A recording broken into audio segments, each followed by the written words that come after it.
Hello, welcome back to this Damnful Idealistic Crusade. This is the next in my series of videos detailing my record collection, title by title, where I go through and show the cover, jacket, inserts, the disc labels, and go over the mastering information, along with any and all pressing notes that I have, and my own personal comments here and there about the various albums and singles, where I picked them up, why I picked them up, or if I simply picked them up because they were $1 or less in a bargain bin.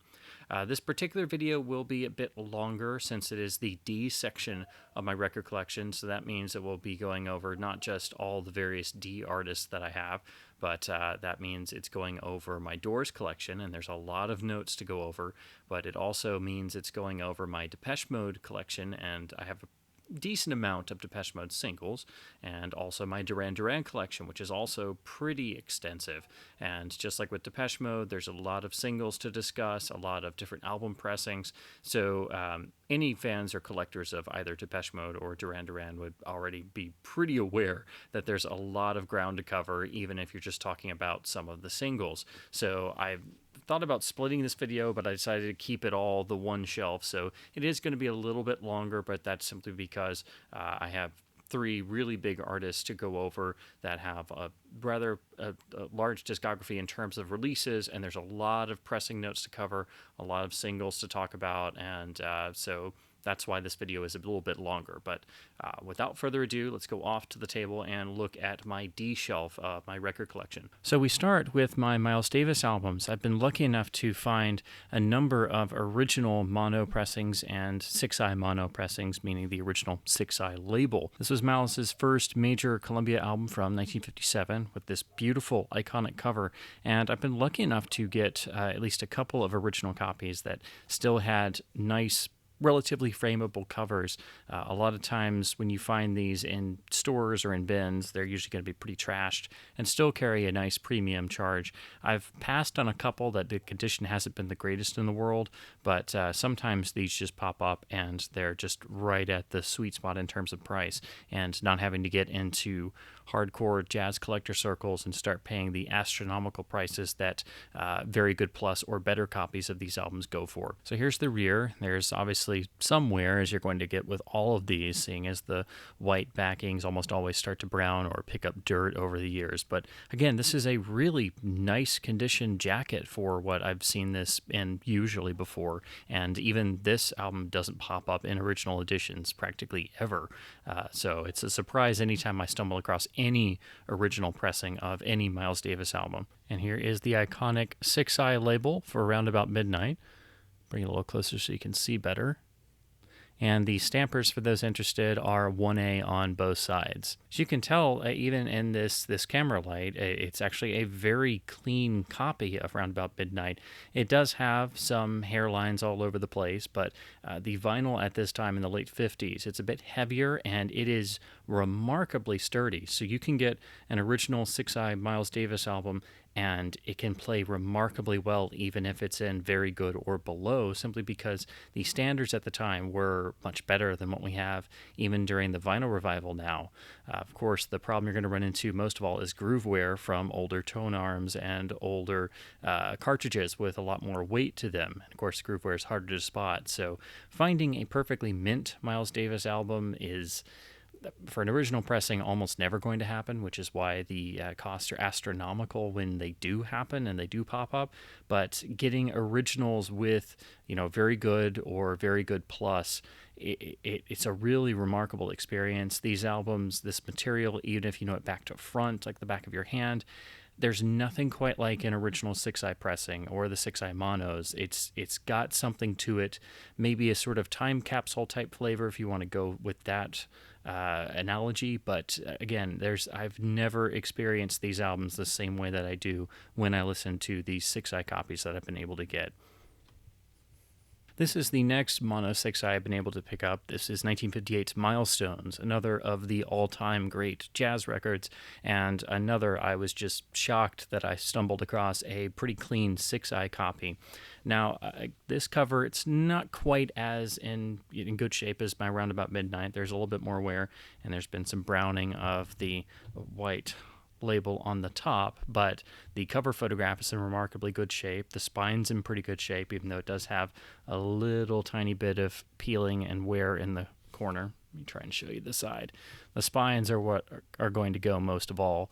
It does have some splitting and such, but it's still okay. And as long as you handle this all right and you don't pull the jacket in and out of the sleeve a lot, it still has held up for the couple of years that I've had this now. There's a little bit of seam splitting on top and bottom, and from what I've seen with any album of this vintage, but particularly these jazz albums and these first Miles Davis pressings on Columbia, most of what you're going to find on the jackets in terms of damage is the first thing to go is the spine. So that's going to be something if you're trying for these and you're trying not to spend a whole lot of money, you're going to have to live with jackets like this where the spine and the edges are going to be very problematic. On the rear, you can see it does have some browning, but fortunately there's no owner writing or anything on here, and the essay is nice, clear, and legible still, which is great. Here is the classic 6i label. This particular copy, it's got more wear than my Roundabout Midnight, but it's still a really fantastic, at least a solid, very good, if not a very good plus overall on the Goldmine grading scale. And again, it is a remarkable listen. Again, this is a mono album. There are stereoized versions out there, or stereo mixes of the album, but with this, up to this point, I do think the mono is the better way to go, and that's how they were intended primarily to be heard.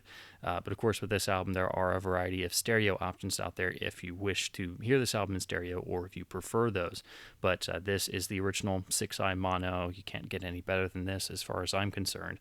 And again, I'm just shocked that I was able to find a good, solid, playable, very good to very good plus copy and actually be able to afford it. The matrix info on this is side 1 ends in 1B and side 2 ends in 1H for those matrix nerds out there. And here we go with the big one, the greatest selling jazz record of all time to this day, one of the great albums of recorded music history, the album that needs no introduction, the iconic 1959 masterpiece, Kind of Blue.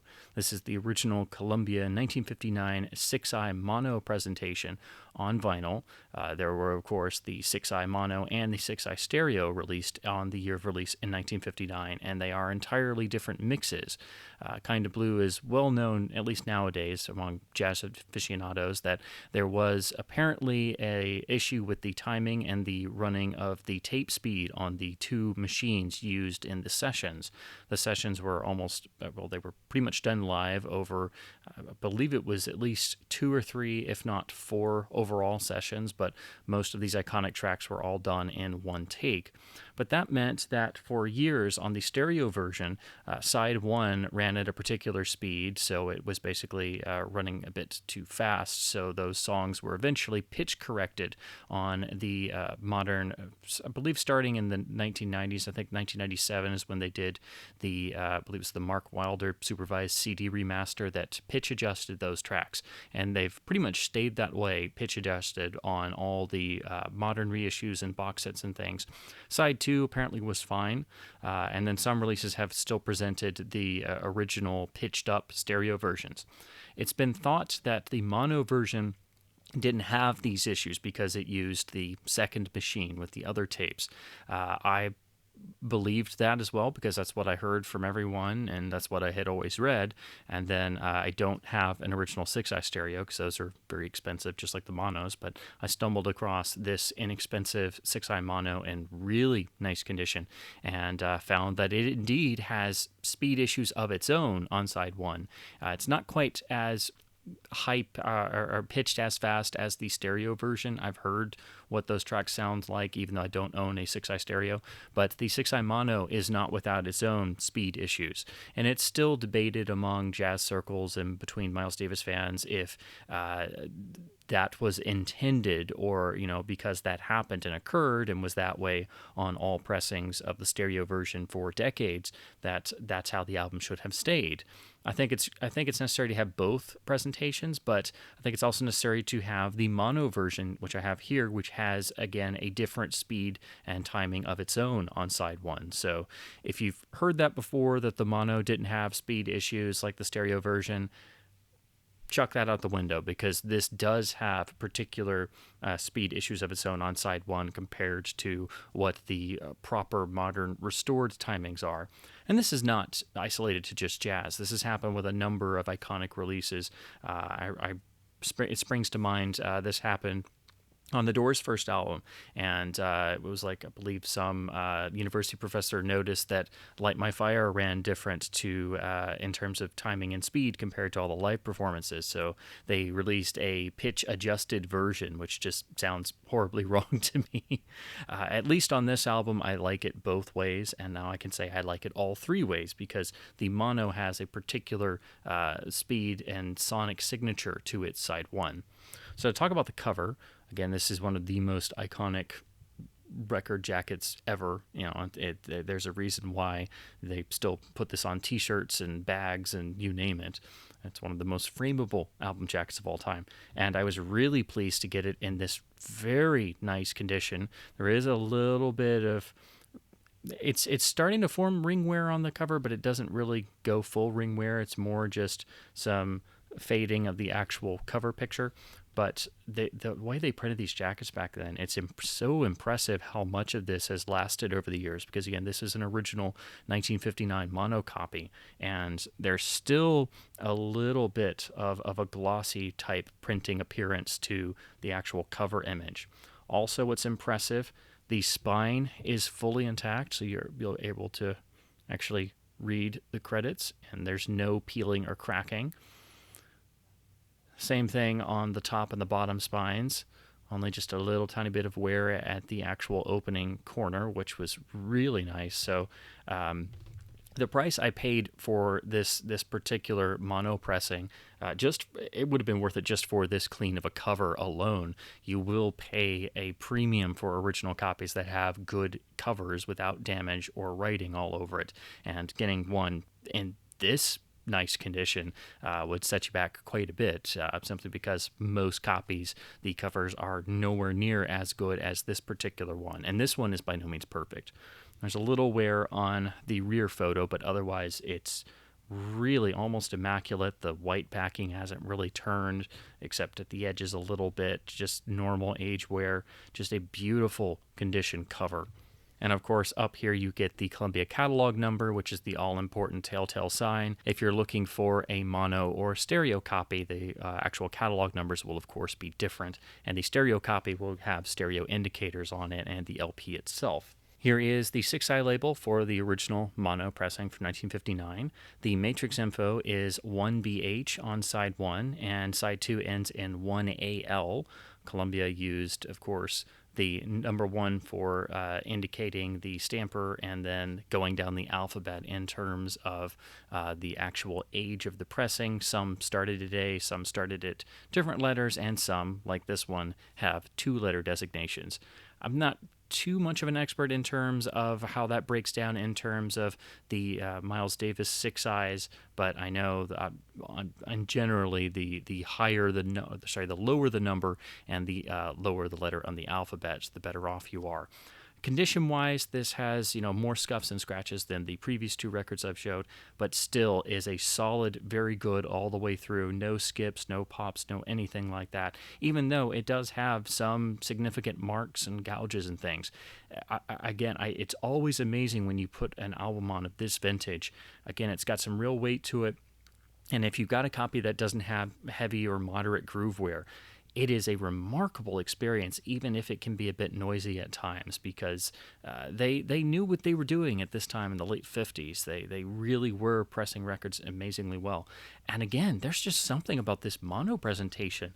Again, it's not obviously as wide and as the stereo version. There are many great remastered versions and later cuttings, and to have a proper Kind of Blue collection, you really have to have at least 2 or 3 different versions on vinyl alone, not to mention the various CDs and the box sets and the 50th anniversary box set with all its extras. But again, there's just something in particular about this mono cutting. Not only is it an original 6i, but it's got that different speed on side 1 that makes the song sound different, and this really dynamic, punchy mono mix. There was a mono vinyl reissue series of the Miles albums that was originally sold at Record Store Day. They're now more available. You could still find them. They're really well pressed, but I didn't get any of them, especially the Kind of Blue one, because I was just always so knocked out by this one. And again, I don't think that is the true, on that reissue, I don't think it's the true original mono mix like this. I think it's recreated from the restored versions.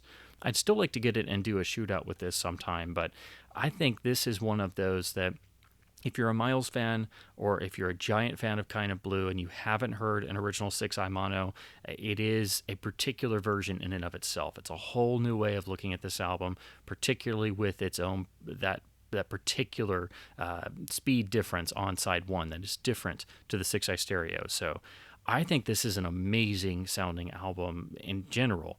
But this pressing, I would totally agree with those who would claim this as their favorite sounding version or their just particular favorite Kind of Blue. I could totally understand that. It's a whole different way of listening to this album. And again, you get that full time capsule flavor by listening to any original 6i copy. So hopefully I want to find an original 6i stereo so I can listen to both on my own system at home.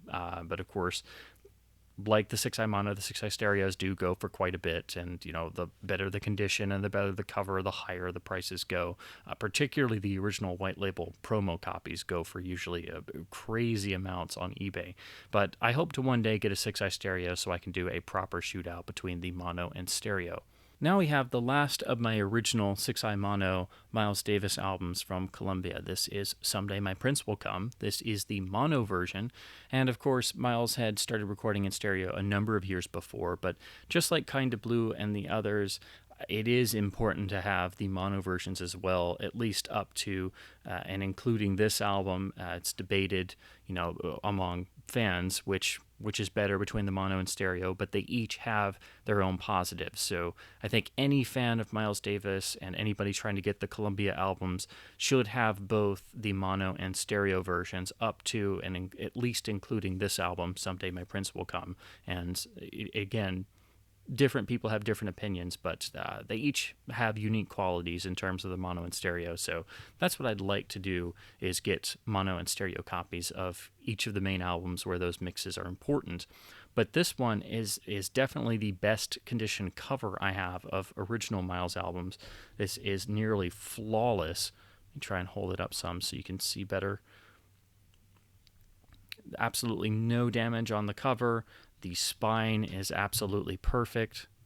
Of course, it's printed to where it's a little bit on the actual front of the jacket. And of course, the explanation for this is what I just mentioned a minute ago about demonstration or promotional copies. So this, as you can clearly see, has the demonstration not for sale stamp on it, meaning that this was obviously sent to a radio station or a DJ or a music reviewer back in the day, and they received the mono version instead of the stereo version. Here, the catalog number is for the mono, and it mentions the stereo is available with the different catalog number, so that's always an easy way to tell the difference. Now, this is not a white label promo, but even these demonstration copies are much more expensive than standard original copies because they carry that cachet of possibly being better taken care of or possibly being a first or very second stamper right off the presses when the tapes were fresh. So obviously a bit earlier in terms of generation than the later mass-produced copies. So here is the 6i label, and as you can see, I'll try to get this a bit clearer, it says demonstration not for sale, but it's actually printed on the label itself. It's kind of hard to see in the light, but it's actually nicely done because it doesn't obscure the track information and it's not a giant stamp over it, but it's actually printed on there on both sides. So you can actually still read the label, and the label still looks beautiful, being an original 6i label. But if you look closely, you obviously see it's demonstration not for sale. The matrix info ends in 1B on either side, which I believe means this is a very first pressing of this album, obviously being a demonstration copy. And again, like the others, it's not perfectly clean. It does have a number of hairlines and scuffs and scratches all over. But again, it's a beautiful listening experience. And this one in particular, being a bit later, it's a little bit quieter in terms of the vinyl listening experience. And in spite of the damage, nothing is very intrusive, and it's actually, again, a cleaner and better listening experience.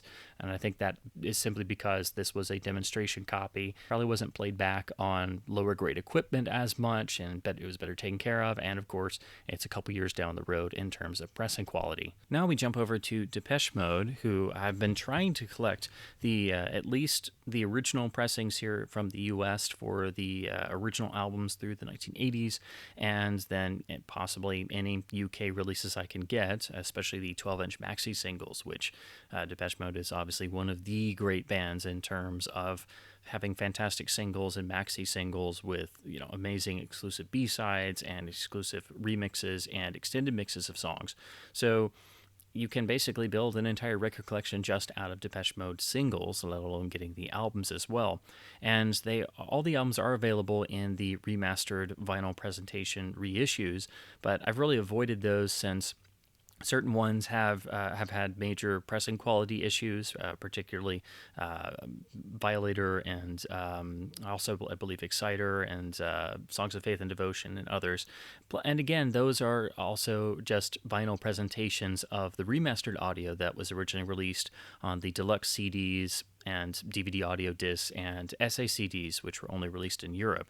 And I'm not really a fan of some of the stuff they did on those, and I don't really want them on vinyl, so especially with some having pressing issues. So I have tried to stick to getting original issues, which is what I do anyway. It is easier on some Depeche Mode albums than others, and of course getting UK copies is much more difficult here in the US, but certain albums, especially the more popular ones, the first couple albums don't appear as much in their original editions. I was lucky enough to get this original pressing of Some Great Reward, which probably is their real breakthrough album in terms of achieving sustainable success after their early albums having the buildup of bigger and bigger hit singles and sort of moving them up the ladder of recognition and chart success. So you don't often see original pressings of this album, and when you do, they usually have a decent price tag to them. So this one still has a beautiful condition cover. Again, this is the original US Sire pressing. It's a very standard-looking rear cover, but it's also very stylized and fits. And obviously this was shrunk down for CD and cassette. And I do like that they have the little band logo down there in the corner, which they were using on the singles around this time period as well for this album.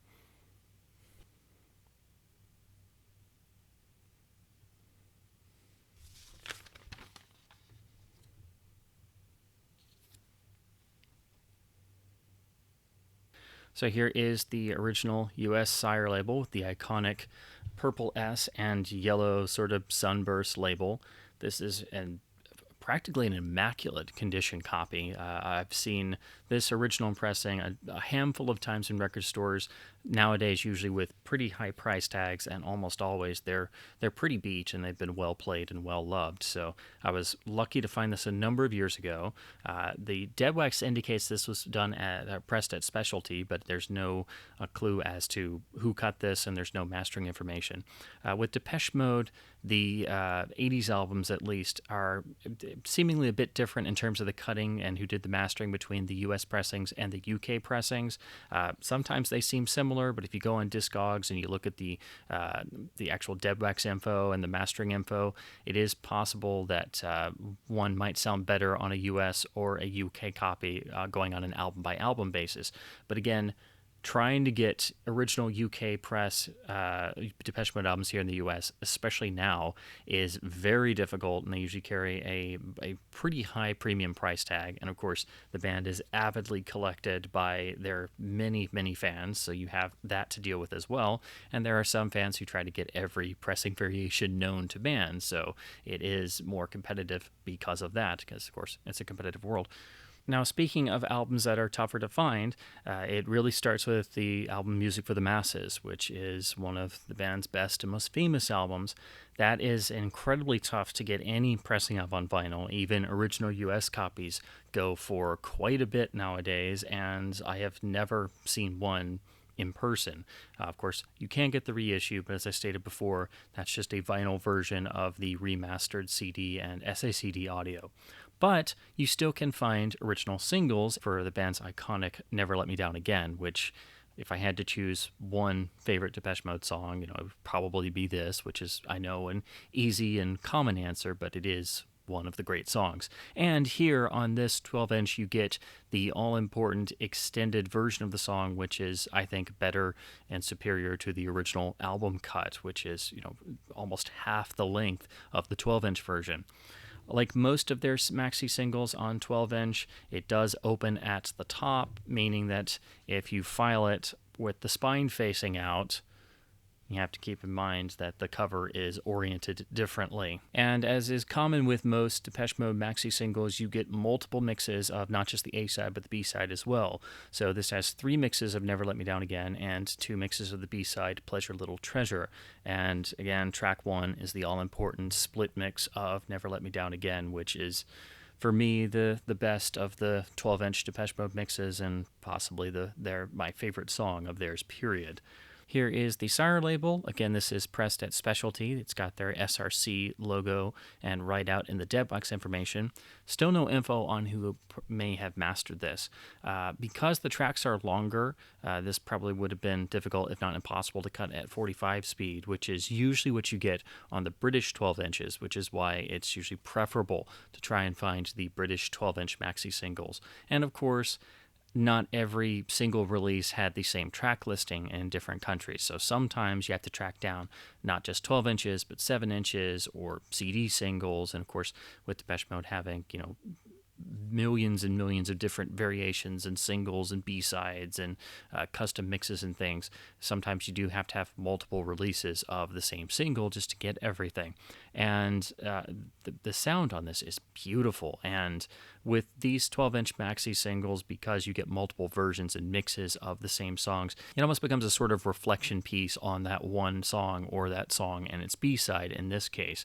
So you put it on and like this one doesn't have the album or single version of the song, but it's got the extended split mix and the other mixes. So again, it's sort of like a reflection point on that one song you loved so much. So this is without question my rarest Depeche Mode original pressing. This is the original US 1990 vinyl pressing of their most famous best-selling album, Violator.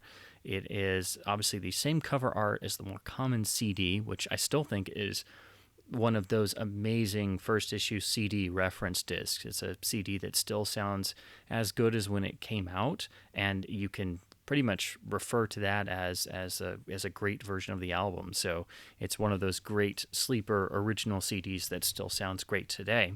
Now, this being a 1990 vinyl pressing, it's obviously when vinyl was on its way out and CD had firmly established itself, and you pretty much were listening to Violator on CD or you were listening to it on cassette. So the vinyl version is not only harder to find, it was made in much more limited quantities, and of course that has driven the price up astronomically. Now, I stumbled across this in a record store, and when you find this, it's always going to be the reissue, but I noticed the wear. It does have some wear along the edge, but it still has a very glossy sleeve. I don't know how well this is going to come across, but you should be able to see at least a little bit of that. And it's got a more premium feel to the cardstock, even though it is a lighter, thinner, almost UK-style jacket.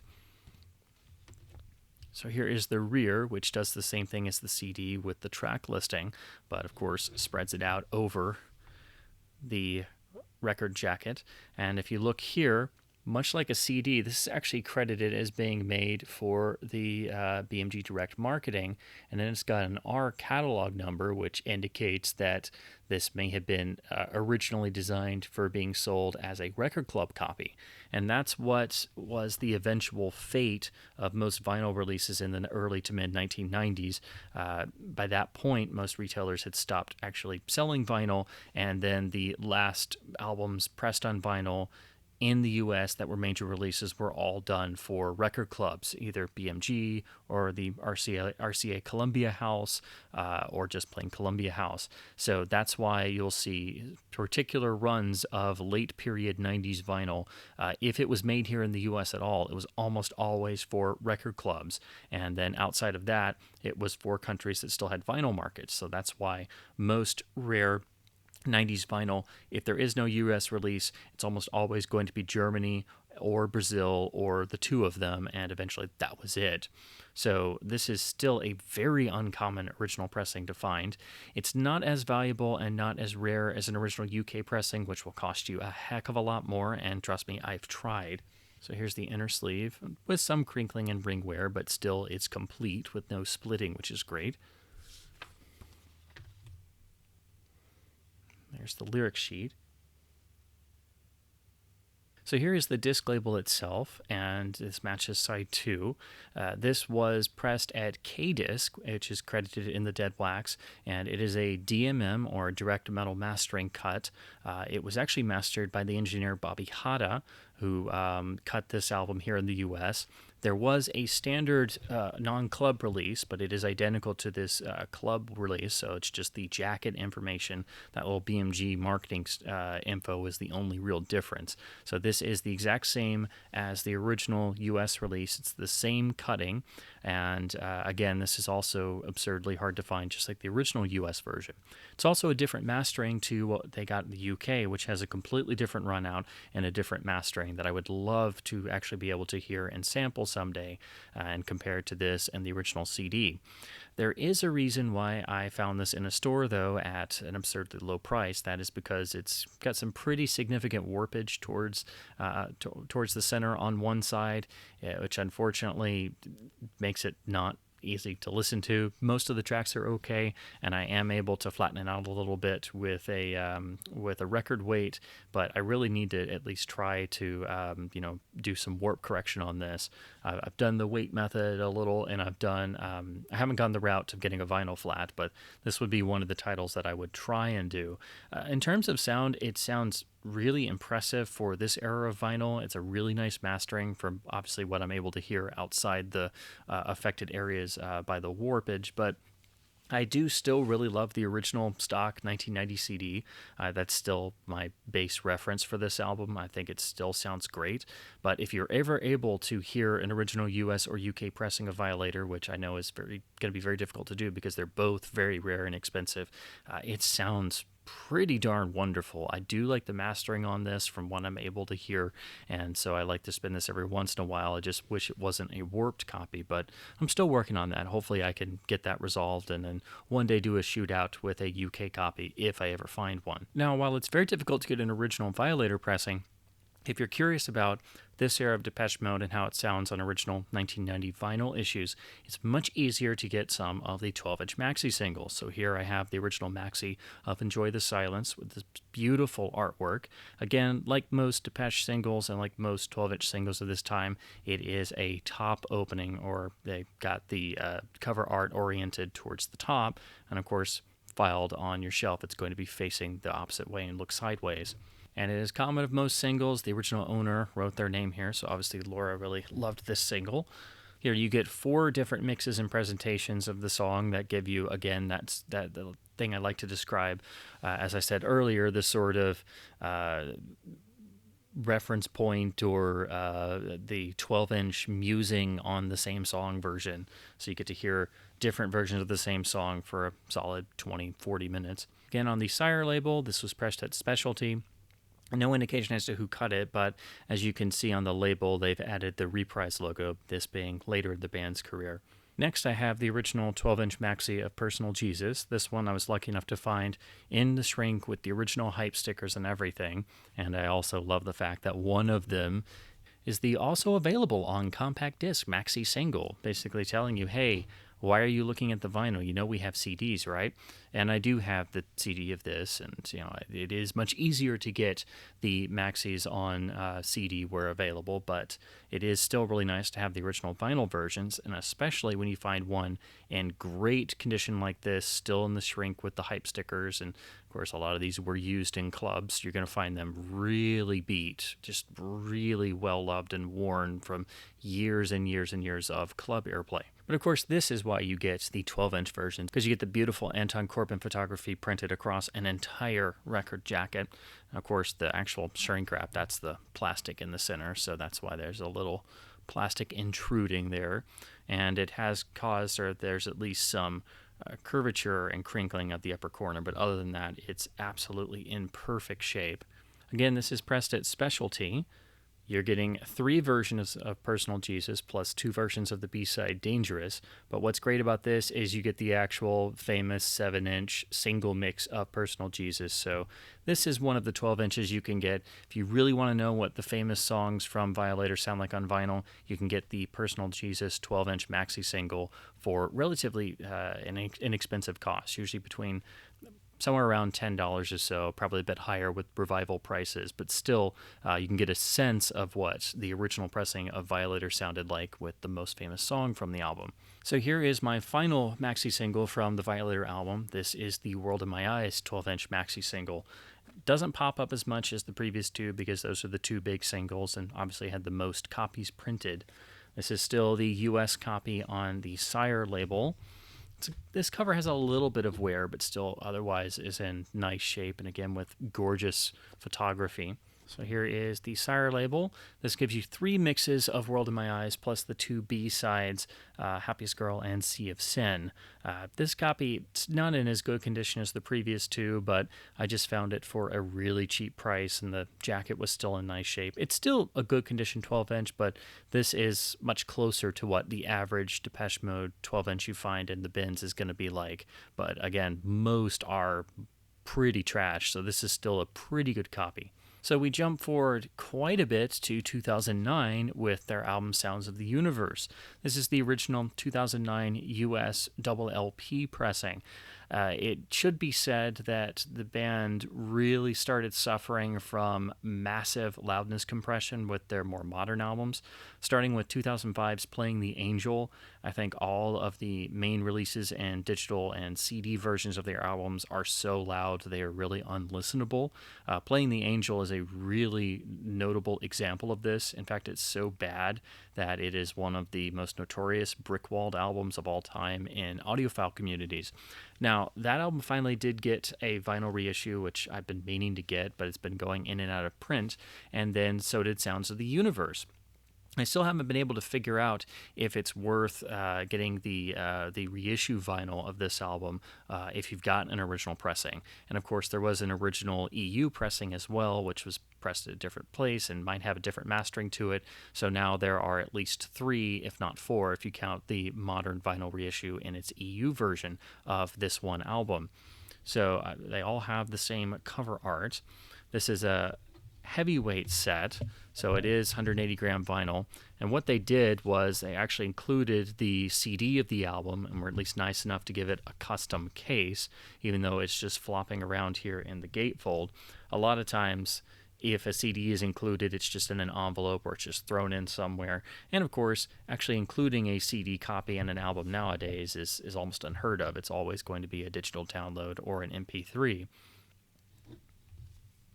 Show you the rear.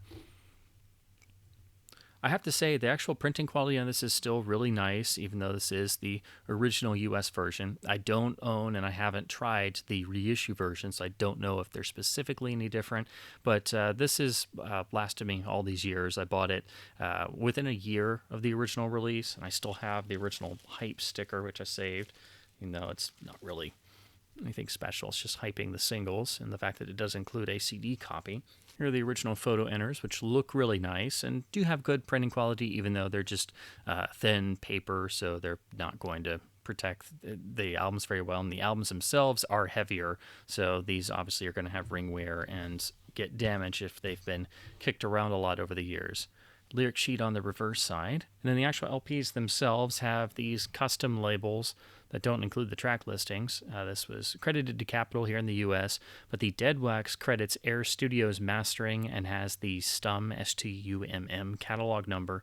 So I'm guessing it's possible that this uses the same cutting and mastering as the original 2009 European version. Again, I don't know if that's any better or is the same as this original version, and I'm not sure if the reissue is the same or better than this. I'll have to get a copy and try it for myself. Here's the second inner.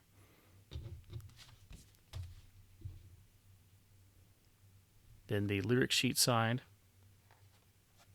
Then here's LP2 with the same or similar labels. Then here is the final fourth side. I'm not exactly sure who pressed these, but it is unfortunately a little bit of a noisy vinyl experience. It's not horrible, but you know, this was 2009 when vinyl was really starting to come back into fashion, but the revival hadn't started yet. It does credit being made in the US on the jacket, so I can only guess as to who may have pressed this. As I said, with all Depeche Mode albums pretty much starting from Playing the Angel going forward, even though I know they don't have as great of a reputation with fans, most people prefer the earlier albums pre the sort of relaunch with Ultra and Exciter, but the post Playing the Angel albums don't have the greatest reputation, but I've enjoyed all of them. And I do really like most of the material on them. But Playing the Angel onward, if you're listening to the CD or digital versions, you're really doing yourself a disservice. They are mastered horribly loud, and even though the vinyl pressings can have their drawbacks, you really want to listen to these on wax, because if you just pop in the CD that comes with this and just listen to 1 or 2 seconds of it, you'll immediately turn it off, because it is unbelievably loud, and that only continues with the next album. So if you want modern Depeche Mode, you pretty much have to get their albums on vinyl and just live with any pressing deficiencies, because the digital versions are mastered so horribly loud. So that brings us to their next album, Delta Machine, which is again a 2 LP set due to the length of the album. And once again, this is an album you have to listen to on vinyl because the CD and digital versions are absurdly loud. Depeche Mode has been affected by this much more than other bands. And again, from Playing the Angel onward, the CDs are worthless because they are ear-bleedingly loud in terms of the dynamic range loss and the fact that you look at the waveforms, they are total brick walls. They're complete brick wall mastering, and it's absurd that the band's music is ruined in the digital realm from 2005 onward. So again, this is the US original double LP set from Sony Music. The printing quality on here is really nice. There's a sort of matte finish to the actual gatefold. And here's the rear. This originally came with a MP3 download, and I've still got the hype sticker. Oh, well, you'll be able to see that because it's clear, but I hung on to that because I'm a nerd. As always, great photography. And then the rear is a lyric sheet for each LP.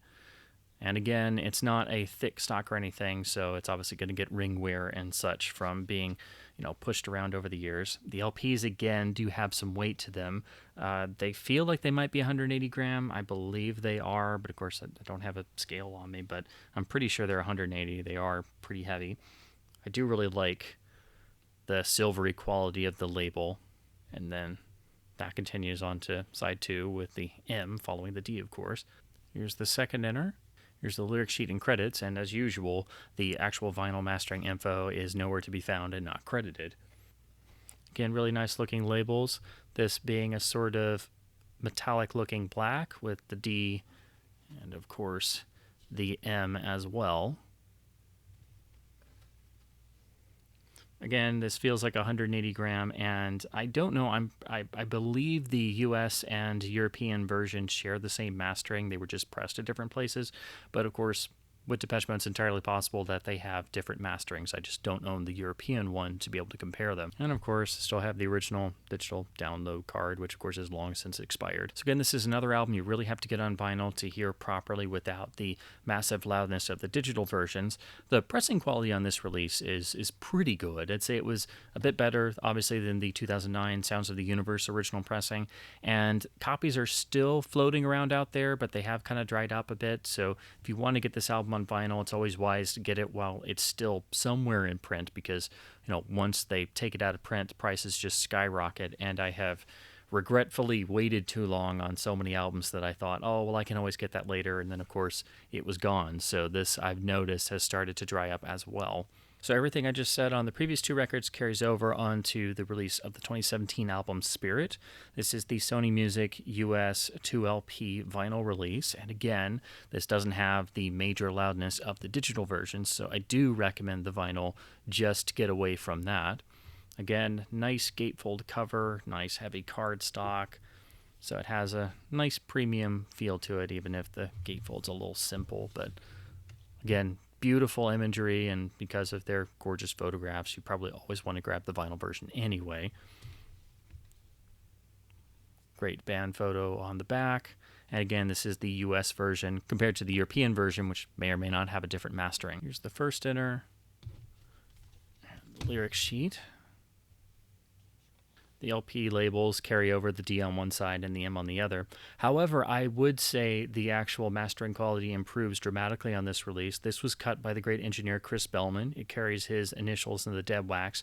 It was pressed at MPO in France, so that leads me to think that maybe the masterings are the same across the world, in both the US and Europe, since this was pressed in France. But of course, it's entirely possible. It happens in vinyl that sometimes the masterings are different. MPO I am very hit or miss with. This pressing is pretty good, but I do have a number of MPO pressings that are unfortunately pretty noisy. They can do really great work and they can do really crappy work, and a lot of times they're usually somewhere in the middle. This one is pretty good. I haven't listened to it in a little while, so I remember it being a good solid pressing with good mastering, courtesy again of Chris Bellman. So if you like this album, this would be the way to hear it. Here's the second inner. Then the lyric, I should say the information and credits on side 2. And of course, again, nothing about the vinyl, but of course, because of Chris Bellman's signature, I can actually figure out who mastered it. Here's side C. And then because the album only fit on 3 sides, side 4 is an actual etching, which looks very impressive, I have to admit. I'm not really big on etchings, but when they do something that's kind of special like this, and they're not going to use side 4, it's cool. I wish they had used side 4, maybe put the singles, or maybe tried to cut this at 45 RPM. But still, at least they did something, and it looks cool. And of course, I saved the digital download card, even though I used it ages ago. So again, for this album, because of the Chris Bellman mastering, I think this is definitely the way to go. It doesn't have the loudness problems of the CD or digital versions. And again, while it's still in print, if you like this album or you're interested in the vinyl version, definitely get it before it disappears and goes out of print. Then I also have the main single, Where's the Revolution, from Spirit. This is the 12-inch single remixes release. This I picked up used. It's got some wear and some crinkling, some heavy crinkling of the corner. But the reason for that is actually, very surprisingly, this is a double release. So this is a 12-inch double single release, but it's in a single jacket. Unfortunately, it's not a gatefold, so you're always going to find this probably with some damage. Great cheeky shot of the band on the back. But again, this is a double LP single set. So the labels match pretty well. It's standard 33 1/3 speed, also pressed at MPO. But you get a whole variety of mixes, so you definitely get more bang for your buck with this.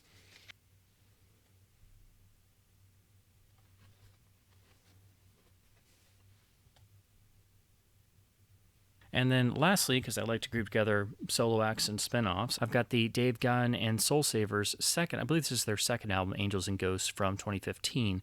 I, of course, picked this up because it was in the great Barnes & Noble half-off vinyl sale that ran for a while, about a year or two ago, on and off. And they still have sales every once in a while, but they did the big clearancing out of vinyl and what was in their stores, and it'd just be select random things, some stickered, some not. So I finally grabbed this in its vinyl version. It's a pretty good pressing, and honestly, I really like the Soul Savers albums and material that I've heard, and I need to get their other albums, which I believe are also available on vinyl. So here's the inner. Nice photo, nice glossy paper stock, but unfortunately just a inner with the LP and no poly sleeve. Here's the LP. It does have some weight to it, but it's not 180 gram. No mastering info. This was pressed at MPO though, and unfortunately this pressing is a little bit noisy. It's not terrible, but it's of course pretty much common. You're going to get at least a bit of noise with most modern vinyl pressings, and especially anything from MPO. Moving on, I've only got one original Devo pressing, and I was very lucky to get this nice condition copy of 1980's Freedom of Choice a number of years ago. Devo has shot up in value for original pressings, along with pretty much everything else during the revival, and nowadays getting any original Devo pressing, particularly this album and their first album, Are We Not Men, We Are Devo, will cost you quite a bit. So this is the original standard 1980 US pressing on Warner Brothers, which is what you want to go for. And thankfully, they do credit Ken Perry for the mastering at Capitol, and of course, he's got his signature on the dead wax as well. The inner sleeve is still intact. It's got a little bit of creasing and wear and seam splitting, but it's still intact with the postcard mail away for the fan club items. And a nice band shot on the rear. So a lot of times in this album, you will find the original inner with that card cut out or no original inner at all. It's on the standard Warner Brothers label. Again, this was mastered by Ken Perry, and this pressing was done at the Winchester plant, which has their classic sort of triangle line making the gun stock mount, which is how they inscribed all their copies. But, pretty much all Warner Brothers copies are going to be the same no matter where they were pressed, and they'll all be on this standard Warner label. For Devo, for this album, I think this is about the best you can do. But of course, there are many reissues and things. But if you're going for vinyl, you want to get the original pressings. And these aren't or shouldn't be scarce, but they don't pop up very often, and you do have to try and go for condition. And there is a significant markup on every Devo album now. Next, we come to a band who should be no surprise is well-renowned among audiophile circles and in terms of vinyl files, in terms of their pressings and albums, and of course is Dire Straits. This is the original 1978 self-titled album, the original US pressing.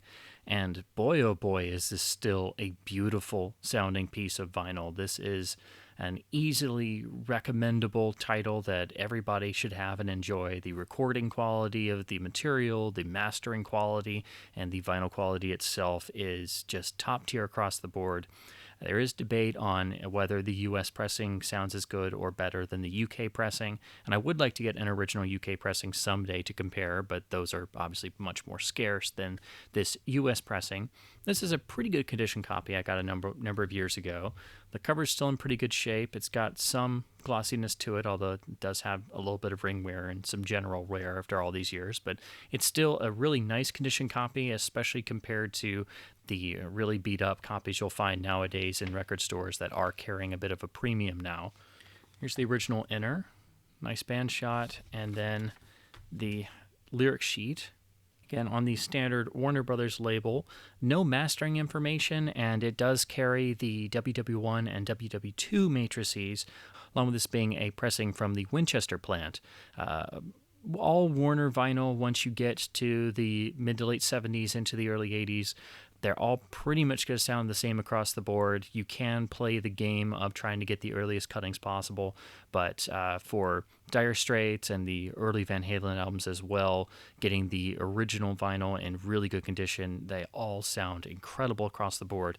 Again, this is one of those phenomenal sounding records. Even if you're not really big into the band and you may only know Sultans of Swing, this is a beautiful sounding album, a really great sounding piece of vinyl that you can get for not a whole lot. And the markup usually is because of Sultans of Swing and the notoriety of the band, which is pretty much, gone up across the board. Any band that is somewhat known costs more now. But this is one of those albums that if you did charge for albums that just simply sounded great, this would be an album you would pay a premium for because it sounds really fantastic, as do pretty much all Dire Straits albums for different reasons, but that's no real surprise. But this one, it's a beautiful recording, it's a beautiful piece of vinyl, and you can also get it and not break the bank and have a real new reference for your turntable. It's a beautiful sounding record. So next I have their most famous and most iconic album, which of course is Brothers Brothers in Arms. This featuring multiple monster hit singles, an album that's never gotten unpopular, that sold bukus of copies and still does to this day. But it was also one of the early digital recordings, so this is one of the albums that really pushed the CD format. And also, it's a longer album, which means the entire album doesn't fit on vinyl, and they had to make some adjustments to certain tracks. So the vinyl version is a particular version of the album where certain tracks are edited to certain lengths. So you're not getting the full length of each track, and that was something they used to also market the CD because they could fit more onto a single CD as opposed to a single vinyl disc release. However, some people do prefer the vinyl edits, so it is a particular version of the album that you might want to have if you want different variations. But you may ask yourself, why would you be interested in a vinyl version of one of the early digital recordings, an album that was recorded entirely digitally and is well known for that, and of course has a particular sound because of that? Well, the reason is the mastering of the vinyl release. Even though it has the edits to it, it has a full-bodied intense mastering that is courtesy of the legendary Bob Ludwig. And of course, this is one of the well-known great RL cuttings if you can find it. So I have this beautiful condition copy I found just not too long ago, still in the original shrink with the hype sticker. This replaces my older, nowhere near as good condition cover copy. There were also some, because this is Warner Brothers, there were some promotional Quiex copies with the little black hype sticker they would put on. Those have a real premium on the secondhand and used market because this is an album known for audiophiles as being one of the great RL cuts, having a great mastering. So if you want the Quiex version, you'll have to search high and low for it. They are quite rare, and they do have a premium price tag because it's marked on with a sticker. A lot of people don't realize Quiex pressings are much more common, but they're usually not advertised. But the actual mastering and plating is exactly the same, or should be exactly the same. So all you're getting is perhaps a slightly more quiet vinyl experience. So here's the rear. Again, the jacket is perfect because the shrink has protected it. Here's the insert with the lyric sheet, still in really nice shape, and then the credits on the other side. And then here is the custom label. This copy's in really nice shape. It's very clean, much better than my older one. And of course, it has the all-important master to stamp and RL signature. That's what you want to find on these. And even though it's an all-digital recording, this thing is a freaking monster in terms of when you put it on your table. Even if you've heard these songs a million times on the radio and you've gotten sick of them, there is an impact like you wouldn't believe.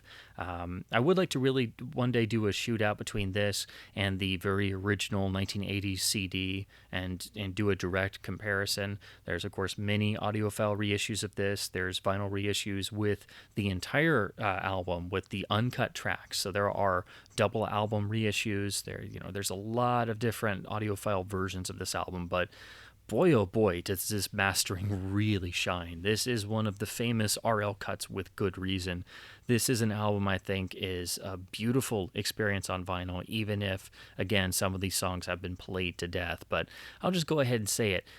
When Money for Nothing kicks in, once the intro does the build out and the intro ends, oh boy, you will be glad you have a copy of this. This is a must-own for anybody with a turntable. It is a monster of a mastering job, even though it is the edited versions of some songs. So like Money for Nothing, for example, is a little bit shorter than the CD version, but wow, this is one of the famous vinyl mastering jobs with good reason. It packs a hell of a punch, and it's amazing because this is early all-digital recording, so it should sound very bright and not the greatest thing in the world, but man, this is a brilliant mastering job. This is an album people chase after and try to get clean copies and pay quite a bit for with good reason. So if you ever see a copy of this and it's got the RL signature in it, just go ahead and get it. It's one of the RLs to try and find because this thing will just, blow speakers. It is unbelievably in your face and dynamic and just sounds huge. I'll also mention on side 2 here, he signed both sides of this, and my other copy is only RL on side 1. So, as I've said before, and most people are aware, most engineers did not always sign their work on both sides, but sometimes they did, usually on earlier copies. But also, if they only signed one side, it's entirely possible that the other side could be an entirely different or later mastering by somebody else or a different source. So when you know there are double-sided copies, copies out there with the engineer's signature or the master to stamp on both sides, you want to try and find those. Again, most of the time, this doesn't really matter if their signature is on one side. The whole album sounds great, but there are times where it has occurred and the other side isn't their mastering or is different. So on ones where the double-sided signature or the double signature is out there, it is advisable to try and find them. My older copy, again, is only a one-sided RL, but it sounds the same on side 2. I did compare them. The only difference is this one is in much better condition. But yeah, if you can, try and find a double RL of Brothers in Arms. But again, the single-sided RL sounds exactly the same because I did do a direct comparison. Gotta have some Thomas Dolby in your collection. This is the original 1982 Blinded by Science mini EP or mini LP or whatever you want to call it. Bringing five tracks together, but still is honestly a great album listening experience in its own right. It sounds really huge. So if you've only seen this in the one-hit wonder compilations a million times over, it sounds really fantastic on this original US pressing. I do really like the cover art. The jacket's still in pretty good shape, and this was released on the Harvest label, which did a lot of early new wave releases, and honestly, all of these early late 70s, early 80s Green Label Harvest releases I've gotten, which you see here. This is what you'll see on this era of their releases. Everything I've gotten on the Harvest label from, like I said, late 70s, early 80s, sounds freaking fantastic. So even though this is a particular style, and you may have heard the classic one-hit wonder, as it's always labeled, a million times, this pressing sounds fantastic. It does have mastering by Capitol stamps in there, and I believe this was pressed at the Winchester plant because it's got their little gunstock logo. But this is a really underrated, again, mini LP. I don't think it's technically considered an album, but it sounds great, and it's just a fun record to put on. And again, the mastering is really well done. Then I found a copy of his 1984 album, The Flat Earth. This is in really nice shape. It's a standard U.S. pressing from Capitol EMI, who did really fantastic work in the 1980s. Their vinyl releases almost always sound excellent. This one is no exception. Here's the original inner, the lyric sheet.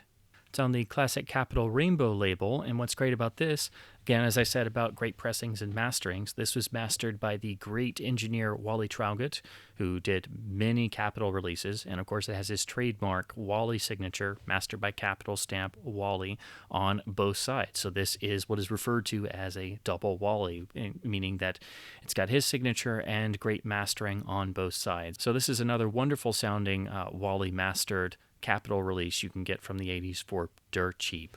Next, we move on to the Doobie Brothers, and this one, I'm not really a huge fan of the band, but I've meant to get some of their more famous albums, and this one I found in a bin for $0.25, and it's still in really nice shape. The cover's in pretty great shape. Again, I was really surprised this was in the clearance bin. It's an original 1980 pressing on the Warner Brothers label. Here's the original inner. It's a nice, thicker cardstock inner. And the lyric sheet on the back. So this is on the standard Warner Brothers label of the time. This was mastered at Ken Dunn, who did some brilliant masterings. And again, this sounds really nice. I still can't believe it was in a bin for $0.25, but I've just been always meaning to get some of the more famous 70s albums, and this just popped up for cheap. And that's just what you do as a record collector. Sometimes you just can't turn down stuff when it's in good shape, especially for less than $1. So moving into the Doors, things get very convoluted very quickly. There are specific Doors pressings you want to look for, and of course, many different reissues. And finding original Doors vinyl is not only difficult to do in good condition, but there are specific cuttings and pressing plant editions you want to look for. what you're going to hear most of all and find out pretty quickly if you hang out on music forums is the notion of trying to find original Monarch pressed copies. Monarch being the Monarch plant in Los Angeles that on certain albums apparently would get original tapes instead of copy tapes. And of course, the first Doors album is probably the most famous example of this. And a lot of people or a lot of plants wound up getting copy tapes of the first album. The first album also, the master tape today, is in the worst shape. So when they've done various audiophile reissues, they have to do a lot of work or use copy tape material. So the first album is doubly important for that reason. And the Monarch copy now goes for a nice premium amount and is not found very often, particularly on the East Coast, because of course it's a West Coast cutting and pressing. It's very difficult to find a Monarch copy, and the Monarch copies are also preferred for most of the rest of the Doors catalog for the original pressings.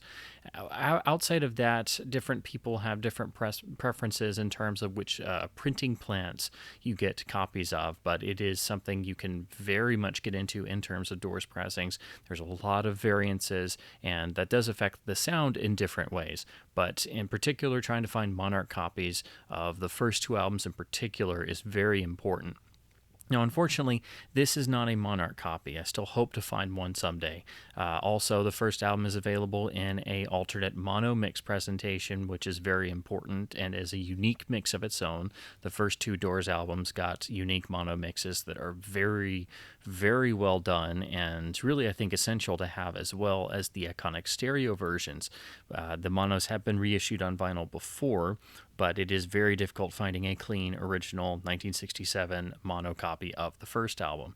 And so this, even though it is a vintage copy, is not a original Elektra 1967 copy. But the reason why this is important, I'll get to in a second. This was something I discovered, and I haven't seen talked about very much, but it's a particular cutting of its own that I think is really well done. So, of course, the iconic cover is in pretty okay shape.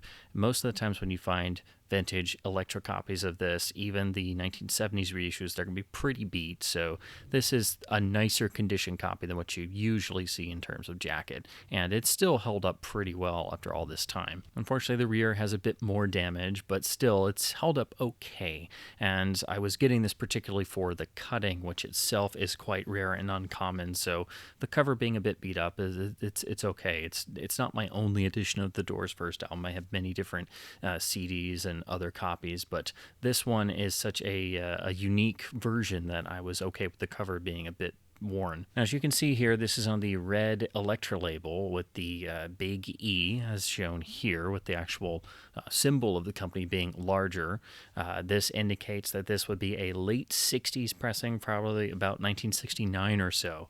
The CTH in the dead wax indicates the Columbia Terre Haute, Indiana plant. And what makes this special is, if you look further, you'll see the letters RLSS. That means this does carry the Bob Ludwig signature, his RL on both sides, and the SS for Sterling Sound when he was still working there long before Masterdisc existed. So this is one of a handful of Ludwig cut Doors album releases. They all seem to be about this time in 1969 on the red label. I've heard some people say there is the Soft Parade has an RL cut that I'd love to find, that people who own it say is very nice, but that rarely turns up.